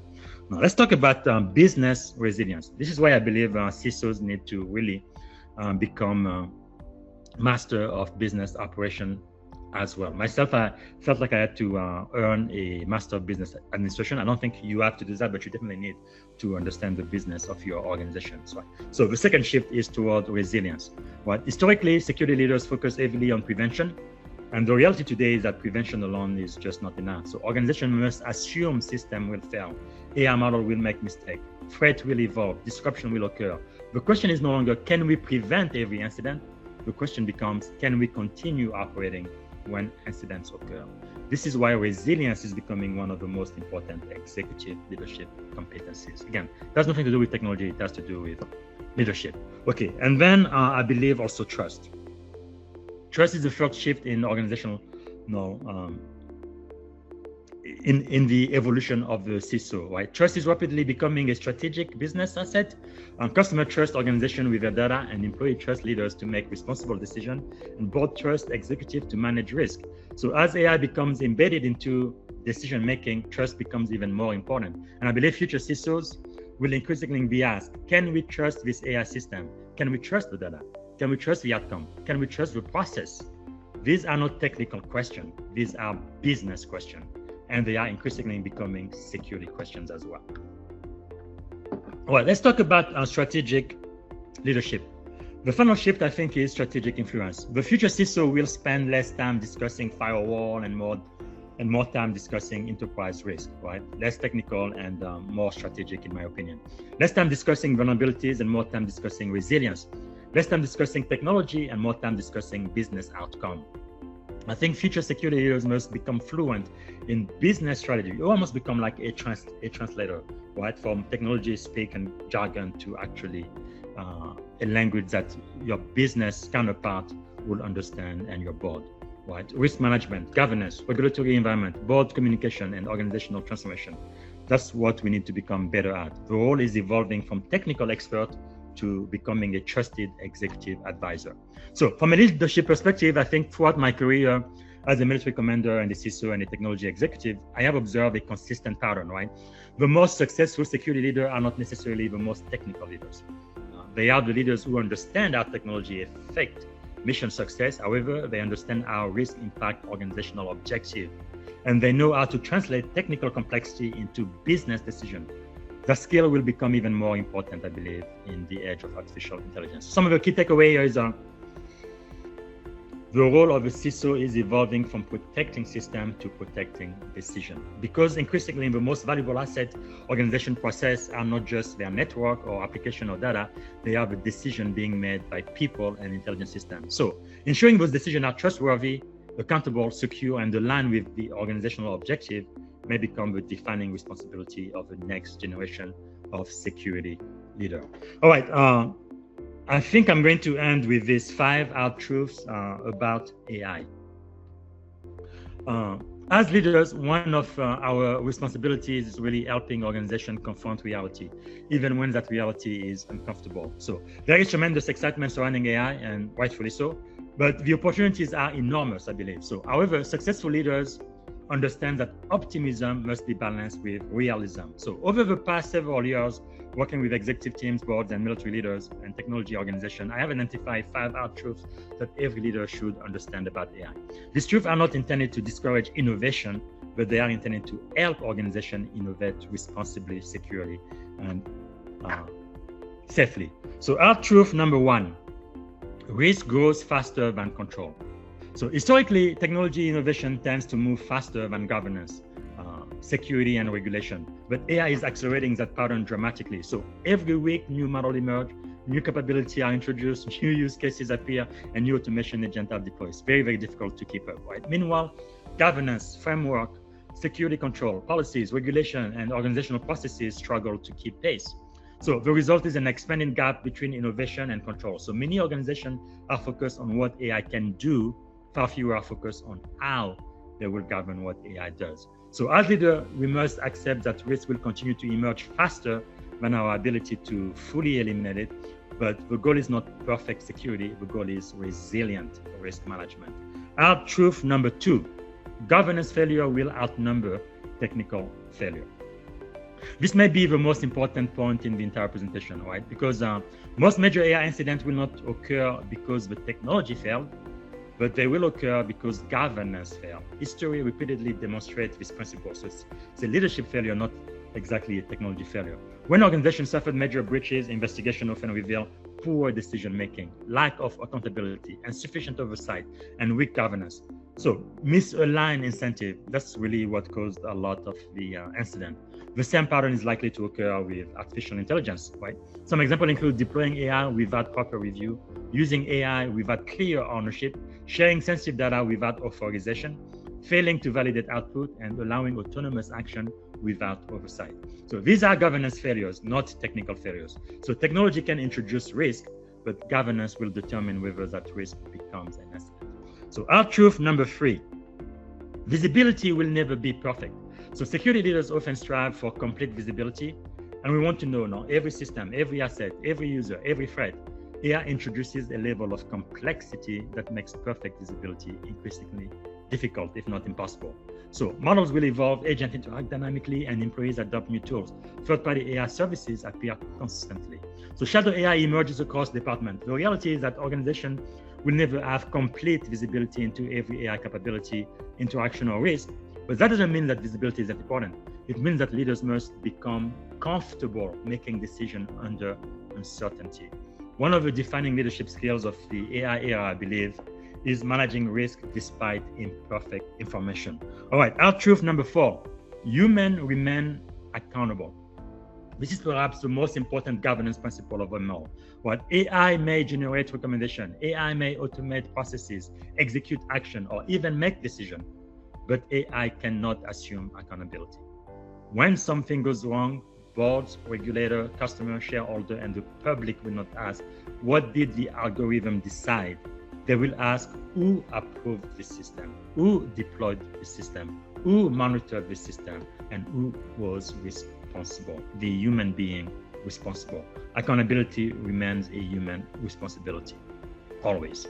So no matter how autonomous AI becomes, leaders remain accountable for the outcome generated by the system they authorize and oversee. Finally, our truth number 5, trust is the new security perimeter, in my opinion. Right? For decades, security teams focus on protecting network, endpoint, server, application. Those boundaries are becoming less relevant today. The future security perimeter is trust. Can employees trust the information they receive? Can customer trust AI-generated recommendation? Can executive trust automated decision? Can regulator trust organizational control? Can citizens trust institutions using AI? So as deepfake, synthetic identities, misinformation, and autonomous systems become more prevalent, trust becomes both more valuable but also more fragile. So organizations that successfully preserve trust will have a significant competitive advantage. Organizations that lose trust may find that no amount of technology can quickly restore it. So my leadership reflection here is when I speak with boards and executive teams alike, I often tell them that AI is forcing us to confront an uncomfortable reality. We have spent decades building systems that process information. Now we are building systems that increasingly influence decision. That changes everything because decision-making is fundamentally about accountability and trust, not technology. So my takeaway here is these 5 truths can be summarized in one single statement. AI is not primarily a technology challenge, it is a leadership challenge, in my humble opinion. The organizations that succeed will not necessarily be those with the most advanced model.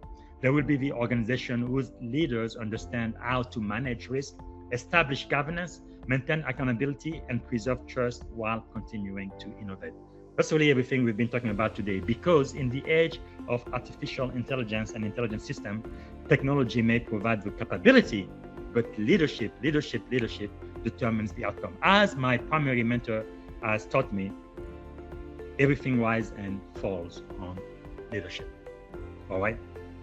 So now we are going to end with machine speed conflict, because I think for most cybersecurity history, the battle between attacker and defender occurred at human speed. But attacker developed the tools, defender responded, and attacker adapted, and defender adjusted. Human to human to human. The cycle might take days, weeks, or even months. That world is quickly disappearing. So we are entering into an era of machine speed conflict, where both attacker and defender increasingly rely on AI systems capable of learning, adapting, and acting faster than humans can process information. So the phrase at the top of this slide is quite important, right? AI versus AI, because this is no longer a future scenario. It is already happening right now. The organizations that recognize this reality early will be better positioned to compete, to defend, and to respond. So let's look at what this emerging environment really looks like. Let's talk about autonomous attacks, right? This is the first development, autonomous attack. Traditionally, cyber attacks required significant human involvement. Attackers had to identify a target, conduct reconnaissance, find vulnerability, launch attacks, and then adjust tactics. AI is increasingly automating those activities. Future attacks platform will be capable of continuously scanning environment, identifying weaknesses, prioritizing target, modifying attack technique, and adapting to defense in real time and at scale. Instead of executing a strategic attack plan, AI-enabled offensive system can learn and evolve during an actual operation. This dramatically compresses the time between vulnerability discovery and the exploitation. So for defender, response windows become much smaller. So let's talk about autonomous defense. Fortunately, defenders are also leveraging AI, right? So it's AI versus AI. Autonomous defensive system, they can detect threats, correlate event, prioritize alert, initiate containment action, and also recommend remediation steps. In many cases, AI can process millions of events and identify patterns that human analysts would never be able to see. Not in a million years, right? So this capability becomes essential when attacks occur at machine speed, because humans simply cannot investigate every alert or make every defensive decision manually. I remember before the AI era, it was in 2011, right? I was the CISO of a defense language institute in Monterey. We used to be attacked at least 1 million times every single day. 1 million attacks a day, if you can imagine that. I have no idea how much we are being attacked now. But I guess what I'm saying is having to review every single incident manually by humans, that's just not possible. So the challenge is ensuring that the system remains trustworthy, explainable, and aligned with organizational objectives, because humans simply cannot investigate every alert and make every defensive decision manually. Just not possible. Okay, let's talk about the self-healing system. The next evolution, I believe, will be self-healing system. Historically, recovery required human intervention. A system failed, people diagnosed the issue, people restored operation, and increasingly, I believe organizations are building systems capable of detecting failure automatically, isolating affected components, reconfiguring themselves, restoring services, and rebuilding compromised environment. Now, somebody think about resilience, right? Think about what this means from a resilience perspective. The future goal is not merely to prevent the attack, but the goal is to recover quickly, so that the attack has a minimal operational impact. So this represents a major shift from prevention-centric thinking, like we used to do in the 90s, to resilience-centric thinking, which I believe we need to do in the age of AI. And let's talk also about autonomous agent. So perhaps the most transformative development is the rise of autonomous agent, because the system do not simply provide recommendation, they actually act, they perform tasks, they execute workflow, they make decisions within defined boundaries, and organizations are already experimenting with agents capable of managing customer interaction, executing business processes, writing software, conducting research, managing infrastructure, supporting security operation. As this agent gain authority and autonomy, governance becomes increasingly important, because the question is no longer whether AI can act, the question is whether organization can safely manage AI that acts. So the question I have for you, executive listening to this webinar is, I think the most important question is, can your organization make decisions as fast as your adversary? Think about that. Historically, speed was often a competitive advantage, but today speed is becoming a survival requirement. Many organizations still operate using governance models designed for human speed decision-making from the 90s and before, having meetings, approval, escalation, and committees. These processes are valuable, but adversaries are increasingly operating on timeline measured in seconds rather than days or weeks. Okay, so the challenge for leaders is determining how to maintain accountability and oversight while increasing decision velocity. So because organizations that cannot make decisions quickly enough may find themselves constantly reacting rather than shaping the outcome. All right, from a military perspective, since I'm an information warfare commander, I think in military operation, one of the most important concepts is the decision cycle, right? The side that observes, understands, decides, and acts faster often gains significant advantage during times of war. So the same principle increasingly applies in cybersecurity, I think. AI is compressing the decision cycle for both the defender and the attacker. So as a result, leadership must focus not only on capability, but also on decision speed, because technology alone does not create the advantage. The ability to make informed decisions faster than your competitor, than your adversary, that is what creates advantage. So the key takeaway for me is the AI arms race is the current operating environment, not a future scenario. It's already here. So many organizations still talk about AI-enabled cyber conflict as though it is something that will happen in the future. In reality, it is happening right now. Attackers are using AI. They are not waiting for anybody or anything. Defenders are using AI as well. And businesses are using AI. Your competition is using AI. Nation states are using AI. So the question is not whether AI will transform the threat landscape. It already has. The real question is whether leaders are prepared to govern, to secure, to compete in an environment where decisions increasingly occur at machine speed instead of human speed. Because the future belongs not simply to the organization with the best AI, but to the organizations that can effectively combine AI capability with human judgment, governance, resilience, and trust.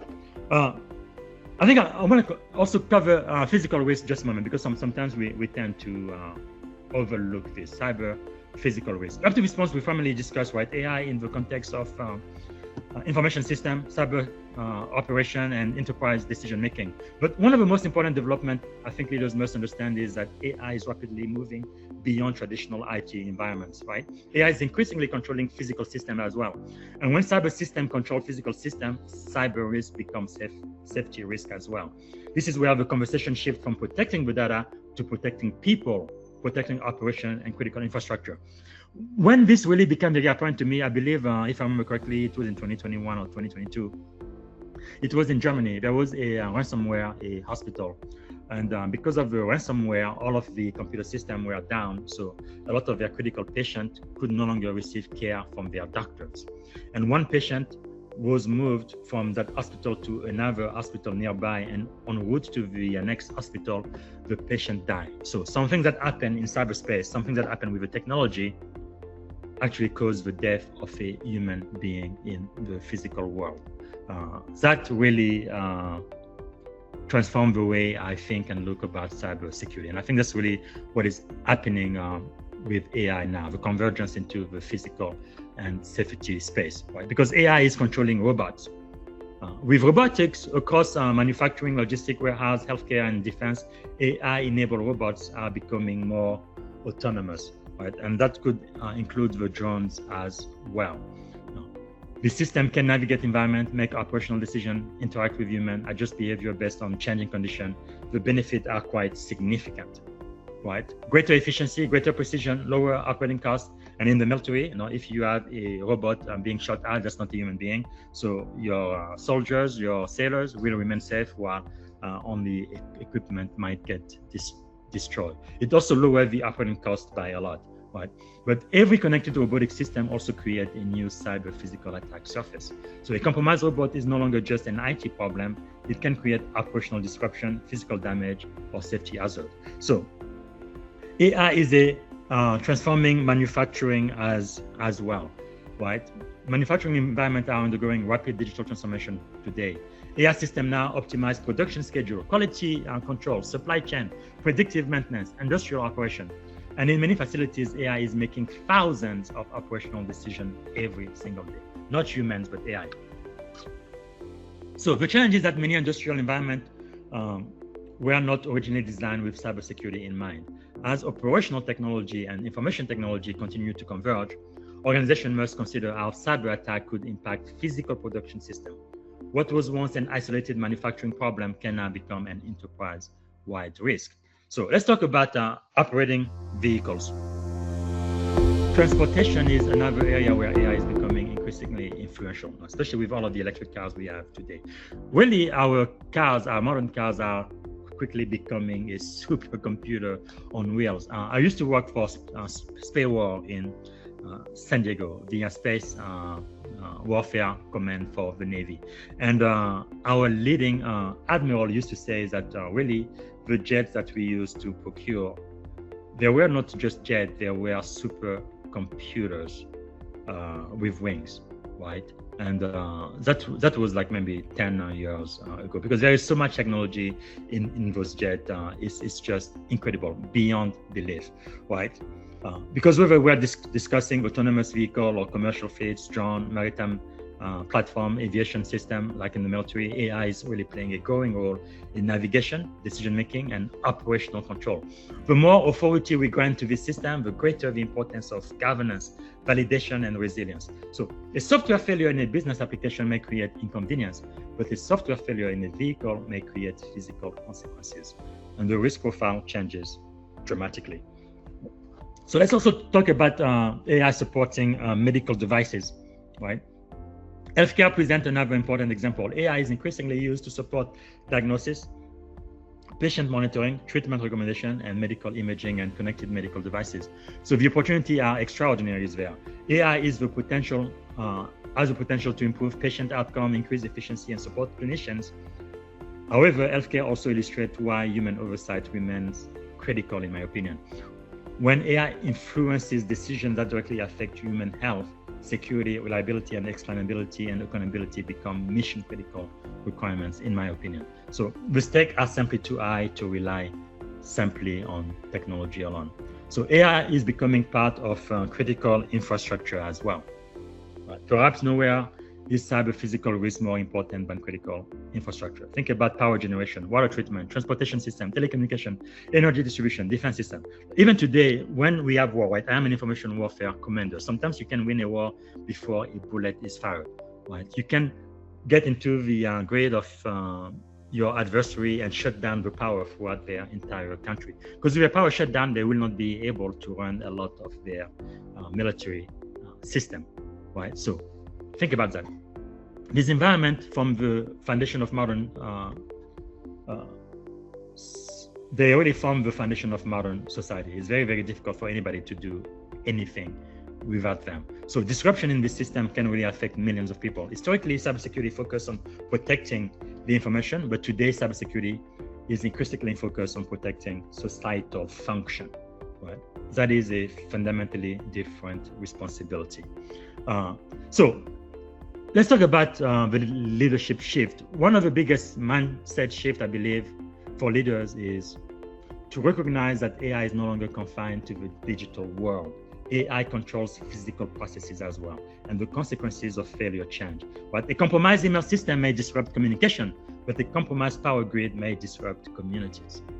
A compromised autonomous vehicle may threaten human safety, but a compromised medical device may impact patient care, and the stakes are becoming much and much higher. So the key takeaway for me is cyber incident can become physical incident. And for decades, organizations and largely treated cybersecurity and safety as separate discipline, but safety teams focus on protecting people and security teams focus on protecting systems. That's in the past. I think AI is really causing those worlds to converge. But increasingly, the same system may influence both cyber outcome, but also physical outcome. So, which leads me to the final point. The safety security boundaries is disappearing quickly.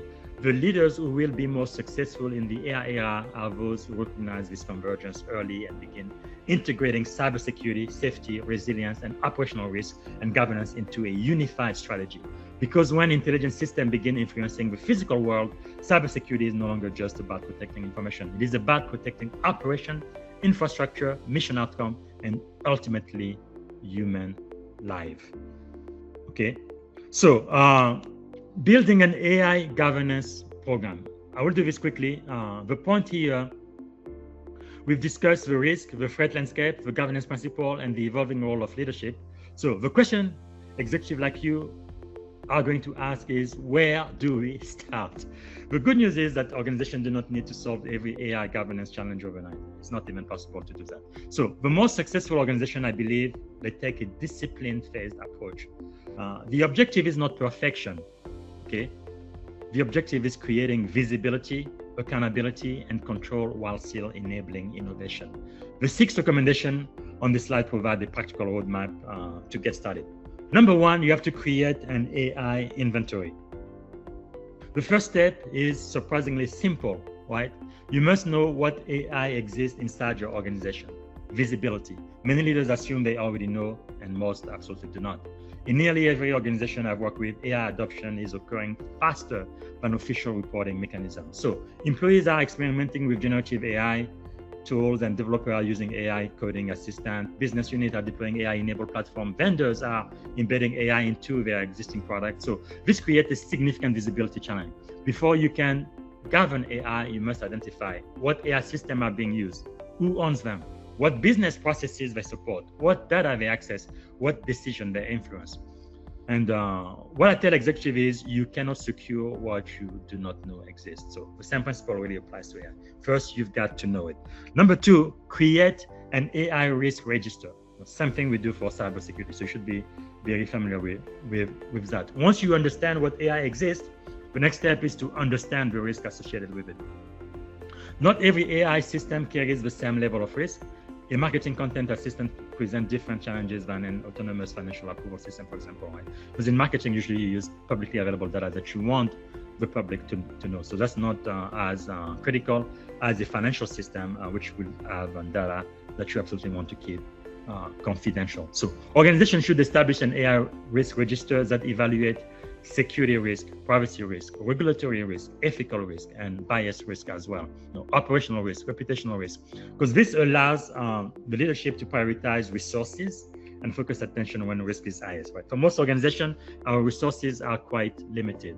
Well, it's not like in the military now. I guess we are moving to a 1.5 trillion budget. That is a lot of money. But the goal really is not to eliminate the risk, but the goal is to understand it and then manage it appropriately, based again on the mission objectives set by your board and also your risk appetite and culture, right? So number three is establish an AI governance council. I think this is important. One of the biggest mistakes organizations make is assuming that AI governance belongs exclusively to IT or to security, the CIO or the CISO. It absolutely doesn't. AI impacts virtually every function across your organization. So that means governance must be cross-functional too. So I strongly recommend establishing an AI governance council that includes representatives from executive leadership, the C-level suite, security, legal, compliance, IT, privacy, data science, human resources, business operation. Right? This group should have a clear authority to review high-risk use cases and establish standards, resolve governance issues, and monitor organizational AI adoption across the entire organization. So you can get that buy-in, right? Then it's not just the CIO or the CISO telling the organization what to do. It is really the leadership of the organization that decides. The most effective governance model creates shared ownership while maintaining clear accountability. All right, for step 4, I'm going to be talking about developing AI usage policies. The next step is creating clear policies. Employees want guidance. They want to know what tools are approved, what data can be shared, what activities are prohibited, what approval processes exist. With that policy, employees create their own rules. That is when shadow AI becomes a significant risk, just like shadow IT was. Good AI policies should be practical, they should be understandable, and they should be business focused. Right? The most junior person hired at your company should be able to understand your policy. They need to know what the policy says, and they need to know what it means. Right? The objective is to enable responsible innovation, not to restrict innovation unnecessarily. All right, so for step 5, I talk about building a monitoring framework. Governance is not a one-time event. AI systems, they do evolve, so business environment changes, model drift, so new risk emerges. So that means organizations need continuous monitoring. A strong monitoring framework, the security event, the bias indicator, the compliance concern, model behavior changes, and operational effectiveness. So boards and executive teams increasingly want measurable insight into AI risk. Monitoring provides the data needed to support informed decision making. And finally, for step 6 is to create an AI incident response plan, because every organization has incident response plan already for cybersecurity event, but few have incident response plan for AI failure. That will need to change, I believe, because organizations should prepare for scenarios such as model manipulation, data poisoning, AI hallucination, bias outcome, unauthorized AI action, regulatory violation, and AI-generated misinformation. When AI-related incident occurs, leaders should already know who is responsible, how escalation occurs, how investigations are conducted, how communication are managed, and also how recovery is performed, most importantly. So the best time to prepare for an AI incident is before an incident occurs. So one lesson I've learned from military operation and cybersecurity leadership is that governance starts with visibility. You cannot command what you cannot see. You cannot manage what you cannot measure, and you cannot govern what you do not understand. That is why visibility is always the first step. Everything else builds from there. So you cannot govern what you cannot see. That's really the one thing I really want you to think about. Before organizations worry about advanced AI governance framework or sophisticated control or regulatory compliance, they must first achieve visibility. Know what AI exists within your organization, understand the risk, assign ownership, establish oversight, and monitor continuously. Prepare for failure. Organizations that master this fundamental will be far above and better positioned to innovate confidently and responsibly as AI becomes increasingly embedded into pretty much everything we do, our operation and decision-making processes. Like we've learned in the Navy, right? The Bob system, being brilliant on the basics. You have to go back to the basic and really, really do it very, very well. Because successful AI governance begins not with the technology, but with visibility, accountability, and leadership. Okay, this is going to be the very last slide I am going to use. I think I am out of time now, but let me talk quickly about the executive dashboard metric. Many people have asked me that. I often speak cybersecurity summit and conferences about 12 to 15 times every year. I travel around the country, and this is one question that comes a lot. One of the most question is, how do we know if our AI governance program is actually working? How do you know? Well, I think this is a critical question because governance without measurement is simply intention. And if leaders cannot measure AI risk, they cannot effectively manage it. So, however, many organizations make the mistake of presenting AI risk through highly technical metrics that are difficult for executive and board members to interpret. So boards do not need more technical jargon, right? Again, as a CEO, CIO, you need to be a translator from technical to business language, right? The purpose of an executive dashboard is not to overwhelm leaders with data, but the purpose is to provide actionable insight that support informed decision-making. Let's look at the metric I recommend tracking. That's why, for example, in the military, when I am the commanding officer or I am the one in charge, the N6, in charge of the technology, I need to make sure I provide my commanding officer the information that is going to be necessary for him or her to make the decision based on the commander's intent. So what I recommend is AI system deployed. Okay, this is something we need to look into. First metric, I think it's quite straightforward. How many AI systems are currently operating within the organization? Do you know what that is? It sounds simple, but I think it's often surprisingly difficult to answer because many organizations discover AI is being used across software development, marketing, customer support, human resources, finance, cybersecurity, on and on. Without a comprehensive inventory, leadership cannot understand the exposure. So boards should regularly ask, how many AI systems do we have and how many of them support critical business function? Because again, visibility, I think, is the foundation of governance. The next thing you need to ask is approved versus shadow AI of a system that you have. I think this is probably the most important indicator. Because as AI adoption accelerates, employees often adopt tools independently, just as organizations experience shadow IT and shadow cloud, right? Many are now experiencing shadow AI. This metric helps answer the question, how many AI usage is known and how many approved? How much is occurring outside of governance processes? Because a growing shadow AI population is often a sign that governance is not keeping pace with business demand. The next one is risk assessment completed. What? How many AI risk assessments have been completed during the reporting period? Whether it's within a week, a month, a quarter, or a year. This figure helps leadership understand whether governance processes are actually functioning.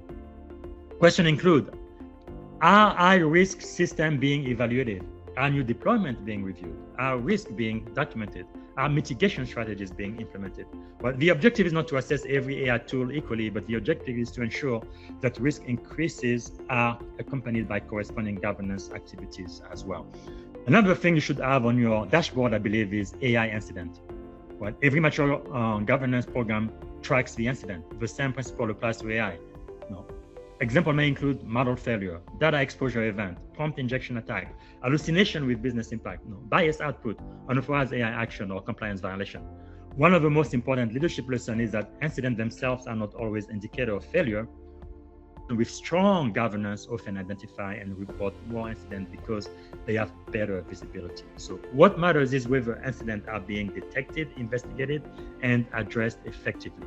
I think you also need to think about third-party AI exposure, because most organizations are not building every AI capability themselves, right? They rely on vendors, partner, cloud providers, and commercial AI platforms like OpenAI or Anthropic, for example. So as a result, AI supply chain risk is becoming a major concern as well. So the board should understand how many third-party AI providers are being used, what data do they access, what contractual protection exists, what due diligence has been performed. Many future AI-related incidents will originate from third-party dependencies rather than internal systems. And this makes vendor visibility a board-level concern. So, and another one I think you should have on the dashboard is compliance status, right? Finally, organizations should track compliance against their chosen governance framework and regulatory obligation, whether it's ISO 274 or SOC 2 or I trust for people who have to be compliant with HIPAA or whatever it might be. Because depending on the industry, this may include internal governance policies, industry standard, privacy regulation, and emerging AI regulation, and sector-specific requirement as well, right? The objective, again, is not compliance for compliance sake. And again, you can be fully compliant and not be secure. Again, just ask Target about that. But the objective is ensuring that governance remains aligned with evolving legal, ethical, and business expectations. So what boards that really need to know, or what they want to know, is really 4 questions. How much AI are we using? How much risk does it create? Are we managing that risk effectively? And can we trust the outcome? Those are the 4 questions every board needs to ask, and those are the answers they really need. How much AI are we using? How much risk does it create? Are we managing that risk effectively? And can we trust the outcome? If your dashboard helps answer those 4 questions, it is likely providing a lot of value. But if it only provides technical statistics and jargon, it may be missing what leaders truly need, right? So that brings us to key principle that I'm going to talk about. One is business risk. Again, not technical jargon, but boards are not responsible for managing model, algorithm, or API, right? Boards are responsible for strategy, for risk, for governance, for resilience, for organizational trust. So the role of the CISO and the executive leadership team is to translate that technical complexity into business impact. So this is going to be our final leadership challenge here. AI is a leadership problem. As we conclude, I'd like to leave you with what I believe is the most important message from everything we've discussed today. Throughout this presentation, we've talked about AI-enabled threat, governance, framework, autonomous system, cyber-physical risk, machine speed conflict, and the future evolution of a security leadership, including what I think a security dashboard should look like. But if you remember only one thing from today, remember this: AI is not primarily a technology problem. I know that's not what you hear out there, that's not what most people believe, but I strongly believe, in my opinion, that AI is a leadership problem. Technology does matter, security controls matter, governance framework matter, but ultimately, organizations succeed or fail based on leadership decision, not technology. The question is not whether AI will continue to advance, it will. The question is whether leaders can build organizations capable of governing that advancement responsibly. You have to be resilient and agile. I believe 5 leadership imperatives will determine success in the AI era. Right? You have to govern effectively. First, leaders must govern effectively because AI cannot operate in a policy vacuum. Organizations need clear policies, defined decision rights, governance structure, oversight mechanism, accountability framework. The goal is not to slow innovation, but the goal is to ensure innovation occurs with understood risk boundaries, right? One of the lessons I've learned from military command is that discipline enables speed. I think the same principle applies here. Strong governance allows organizations to move faster because people understand the rules, responsibility, and expectation. Second, you have to innovate responsibly. right? Leaders must innovate responsibly. There is tremendous competitive pressure surrounding AI, and boards want transformation. Investor wants growth, and customer want innovation. Competitors are moving quickly, but all of that creates pressure to accelerate deployment. But speed without responsibility will create risk. And I believe a more successful organization will not be the one that chase every new capability. They will be the ones that carefully evaluate where AI creates value and where additional controls are required. Responsible innovation is not anti-innovation, it is sustainable, secure, and safe innovation. And number 3, you have to maintain accountability, right? This is perhaps the most important governance principle of them all. AI can assist decision-making, automate workflow, generate recommendation, and execute action, but AI cannot be accountable. Only people can be accountable. Boards remain accountable, executives remain accountable, managers remain accountable, and leaders remain accountable. No matter how advanced AI becomes, accountability remains a uniquely human responsibility, a leadership responsibility. Organizations that lose sight of this principle, I think, will eventually face governance failure. And then number 4, we have to preserve trust, right? I believe trust is becoming one of the most important strategic asset organizations possess today.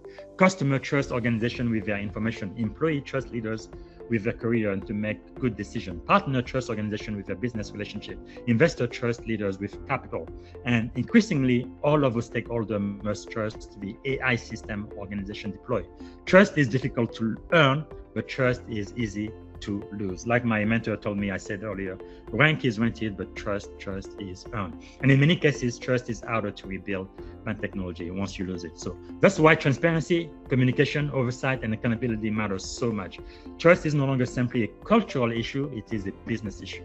And increasingly, I believe trust is becoming a security issue as well. Finally, you need to build resilience, right? Build resilience organization. One of the greatest lessons cybersecurity has taught us over the past 20 years is that prevention alone is not enough.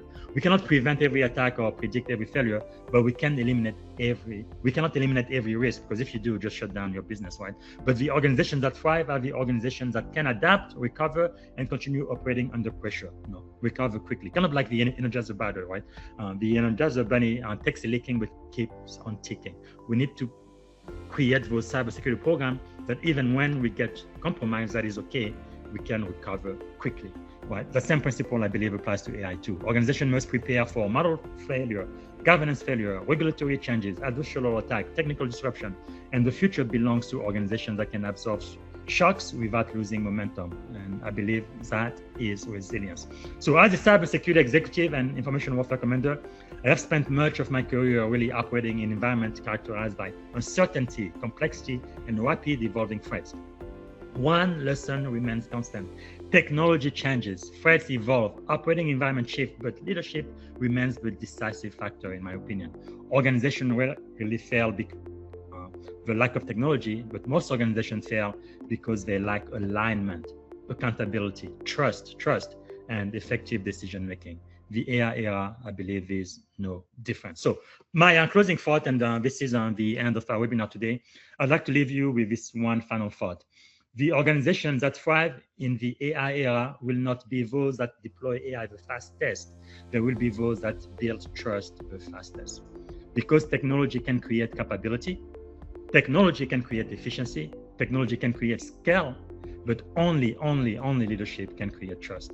And trust will be the foundation, I believe, upon which successful AI-enabled organizations are built. So thank you.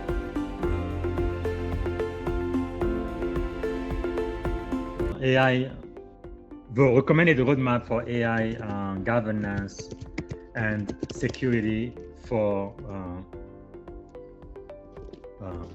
implementing ChatGPT, right? Okay. Let me think. So one thing I think that is important, I really like to get the tool agnostic view of security. This way, no matter what you use, whether it's ChatGPT or Anthropic or Gemini or whatever it is, the same principle will apply. So I think in phase 1 is really strategy and executive alignment, right?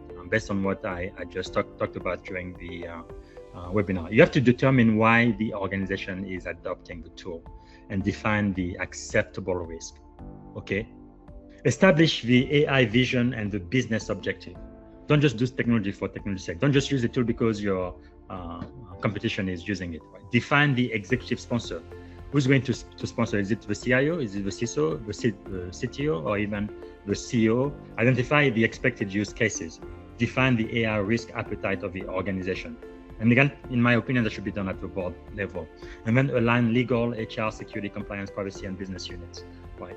So the key deliverable should be an AI charter, the AI governance committee, the AI risk management framework, and the executive steering committee. But key question to ask you is, what business problem are we trying to solve? What data can be shared? What decision can AI influence? And what decision require human approval? So that's phase one. Strategy and executive alignment. Then we move to phase two, AI governance foundation. So the objective here is to create governance before board deployment of your AI tool, right? So you need to have an AI acceptable use policy, which will define the allowed use for content generation, research assistance, code development, meeting summaries, and knowledge management. And then you also have to have restricted use as well, whether it be regulated data, PII, personal information, protected health information, if you deal with HIPAA, customer confidential data, and trade secret. But then you also have to have the prohibited use, how not to use AI. Autonomous approval decision, for example, or financial authorization, employment decision, and legal determination, that kind of thing. So, and then you also have to establish, I believe, the AI risk classification, right? Whether tier 1 is kind of low risk, tier 2 medium risk, tier 3 is high risk, and then tier 4 critical risk. We are used to doing that in security. And then once you do that, phase 3 will be the security architecture. So you're going to deploy, in this case, ChatGPT, but again, this would work for any other tools as well. You want to do it securely, so you need to identify an identity and access management, right? You have to implement your SSO, single sign-on integration, multi-factor authentication, role-based access control, user provisioning, and then have offboarding procedure as well. That's something we sometimes tend to forget, right? Having an enterprise ChatGPT deployment rather than consumer subscription, because you're doing this across your organization. And then you also need to think about data protection control, right? Establish data classification. Is it public? So that's allowed. If it's internal, it's controlled. If it's confidential, then it is restricted. If it's regulated data, absolutely prohibited without approval of a human being who is responsible, right? Then you need to think about the security control now, DLP, right? Data loss prevention, integration, data classification label, encryption, activity logging, session monitoring, and prompt monitoring as well. You also need to think about third-party risk review, evaluate the vendor security posture, data handling practices, data retention, model training policies, and regulatory compliance as well. Some of the questions you may ask, is enterprise data used for model training? Where is data stored and who has access to it? And then for phase 4, I think this is going to be the last phase, is the controlled pilot, right? You have to learn before you scale. So recommend a pilot group. I think security team needs to be part of that, maybe software engineering, IT, maybe HR, legal, and marketing as well. But some of the success metrics here is productivity gains, time saved, user adoption, security incident, policy violation, and risk reduction. You have to track the prompts that are being submitted, the data exposure event, the hallucination rates, the user satisfaction, and then the business outcome. And I think only after this can you go into the last phase, which will be the enterprise security operation. So you go from pilot to operation. You operationalize your AI security. You have your AI inventory already tracking the AI application, the agent, the GPTs, the APIs, and the integration, but also the AI threat monitoring, prompt injection, data leakage, shadow AI, unauthorized agent, model abuse, and then the incident response plan for AI.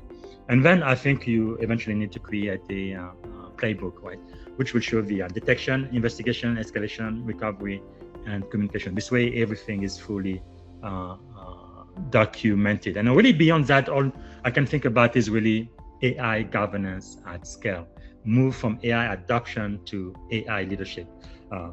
So you have your AI governance council with members from the IT and the security team, maybe from legal, absolutely, compliance, maybe privacy, HR, and data science, and some business leader. I think you should meet at least monthly or minimum quarterly, but monthly I think makes more sense depending on your organization. The executive dashboard, which I mentioned during the webinar, I think some governance metric like the approved AI system, the shadow AI usage, and the risk assessment completed. I have some security metric as well. I mean, AI incident, data leakage event, policy violation, and some business metric too. Productivity improvement, cost saving, adoption rate, and then some trust metric, because it's all about trust. User confidence, compliance status, and audit result, right? And mature from there. You start with experimentation to a control environment to a manage, and then integrated and optimize. So this is a long way to answer your question, but I think ultimately, as you manage a new AI system like ChatGPT within your enterprise, some board level question every organization should answer is, what AI system are currently operating in our environment? What sensitive data can employees enter into ChatGPT in this instance? Who owns the AI risk? How are AI decisions monitored? What happens when ChatGPT makes a mistake? What control exists to prevent data leakage? How are we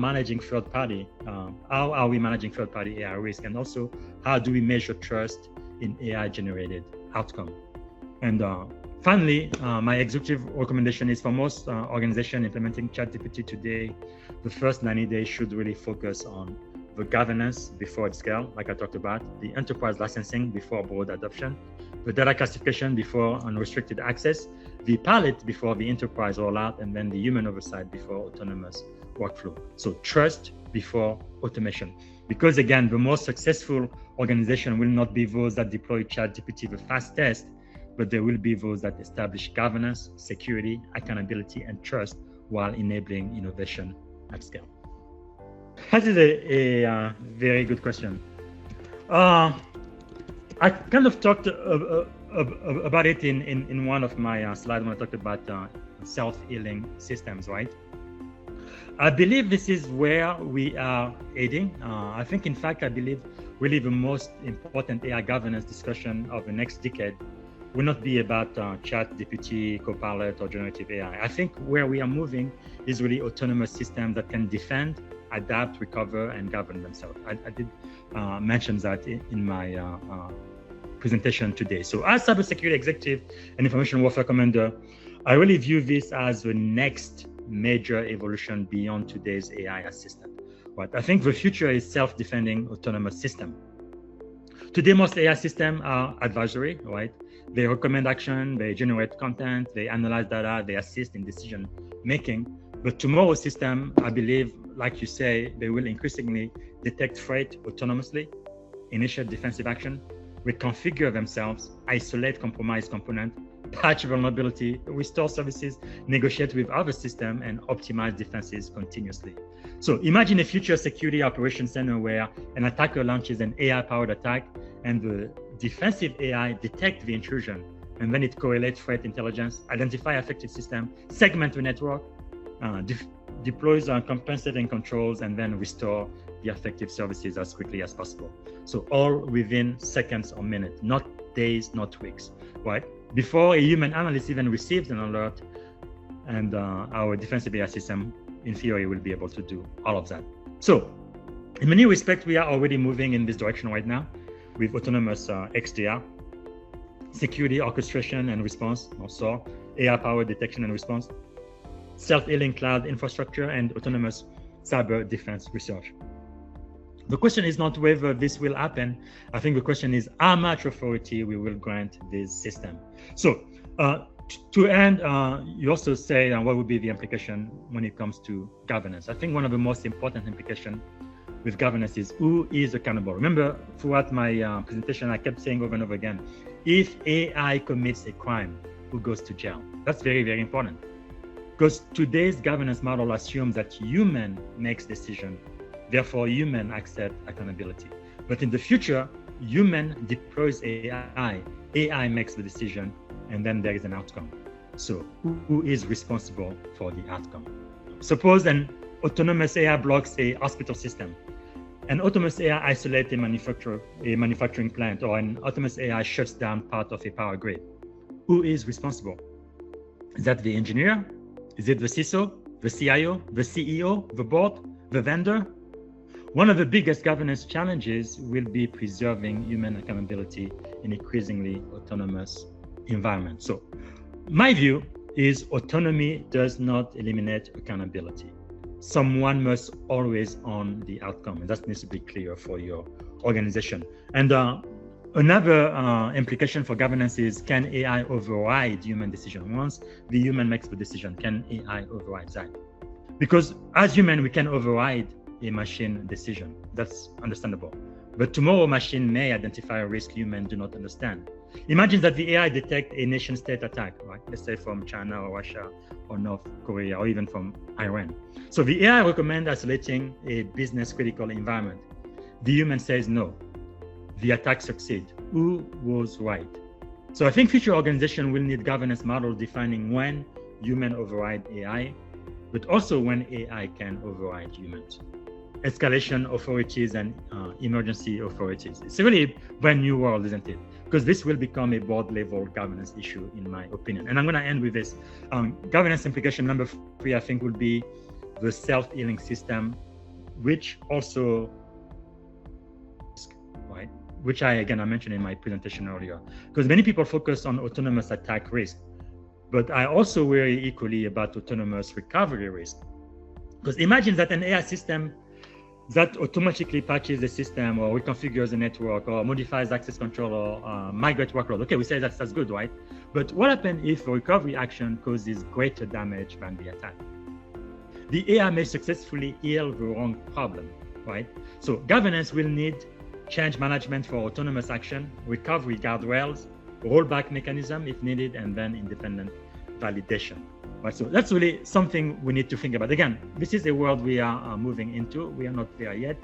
So I think the most important future governance principle, if I had to predict a single governing principle for autonomous system, it would be this: every autonomous action must have an accountable human owner. Not necessarily a human operator, not necessarily a human approver, but an accountable owner. Because technology can automate, whether through analysis, decision, action, recovery, AI can do all of that. But AI cannot automate accountability. So I think the strategic leadership question is the future question for CISOs, for CIOs, for CTOs and CEOs, military commander and boards alike. It will not be, can autonomous systems defend themselves? They can, absolutely they can. But the future question will be, how much authority are we willing to delegate to those autonomous systems while preserving accountability, trust, resilience, and human control? That may become the defining governance, I think, challenge for the AI era. Just as nuclear command and control, financial regulation, and internet governance define previous technical eras. So the organizations that answer that question well will gain enormous advantage in speed, resilience, and operational effectiveness. Those that answer that question poorly, again, the question is, how much authority are we willing to delegate to autonomous systems while preserving accountability, trust, resilience, and human control? If you answer that question poorly, I believe that the greatest risk autonomous system is not that they fail to act, but that they act exactly as designed, but with no human fully understanding the consequences. So it goes back to trust.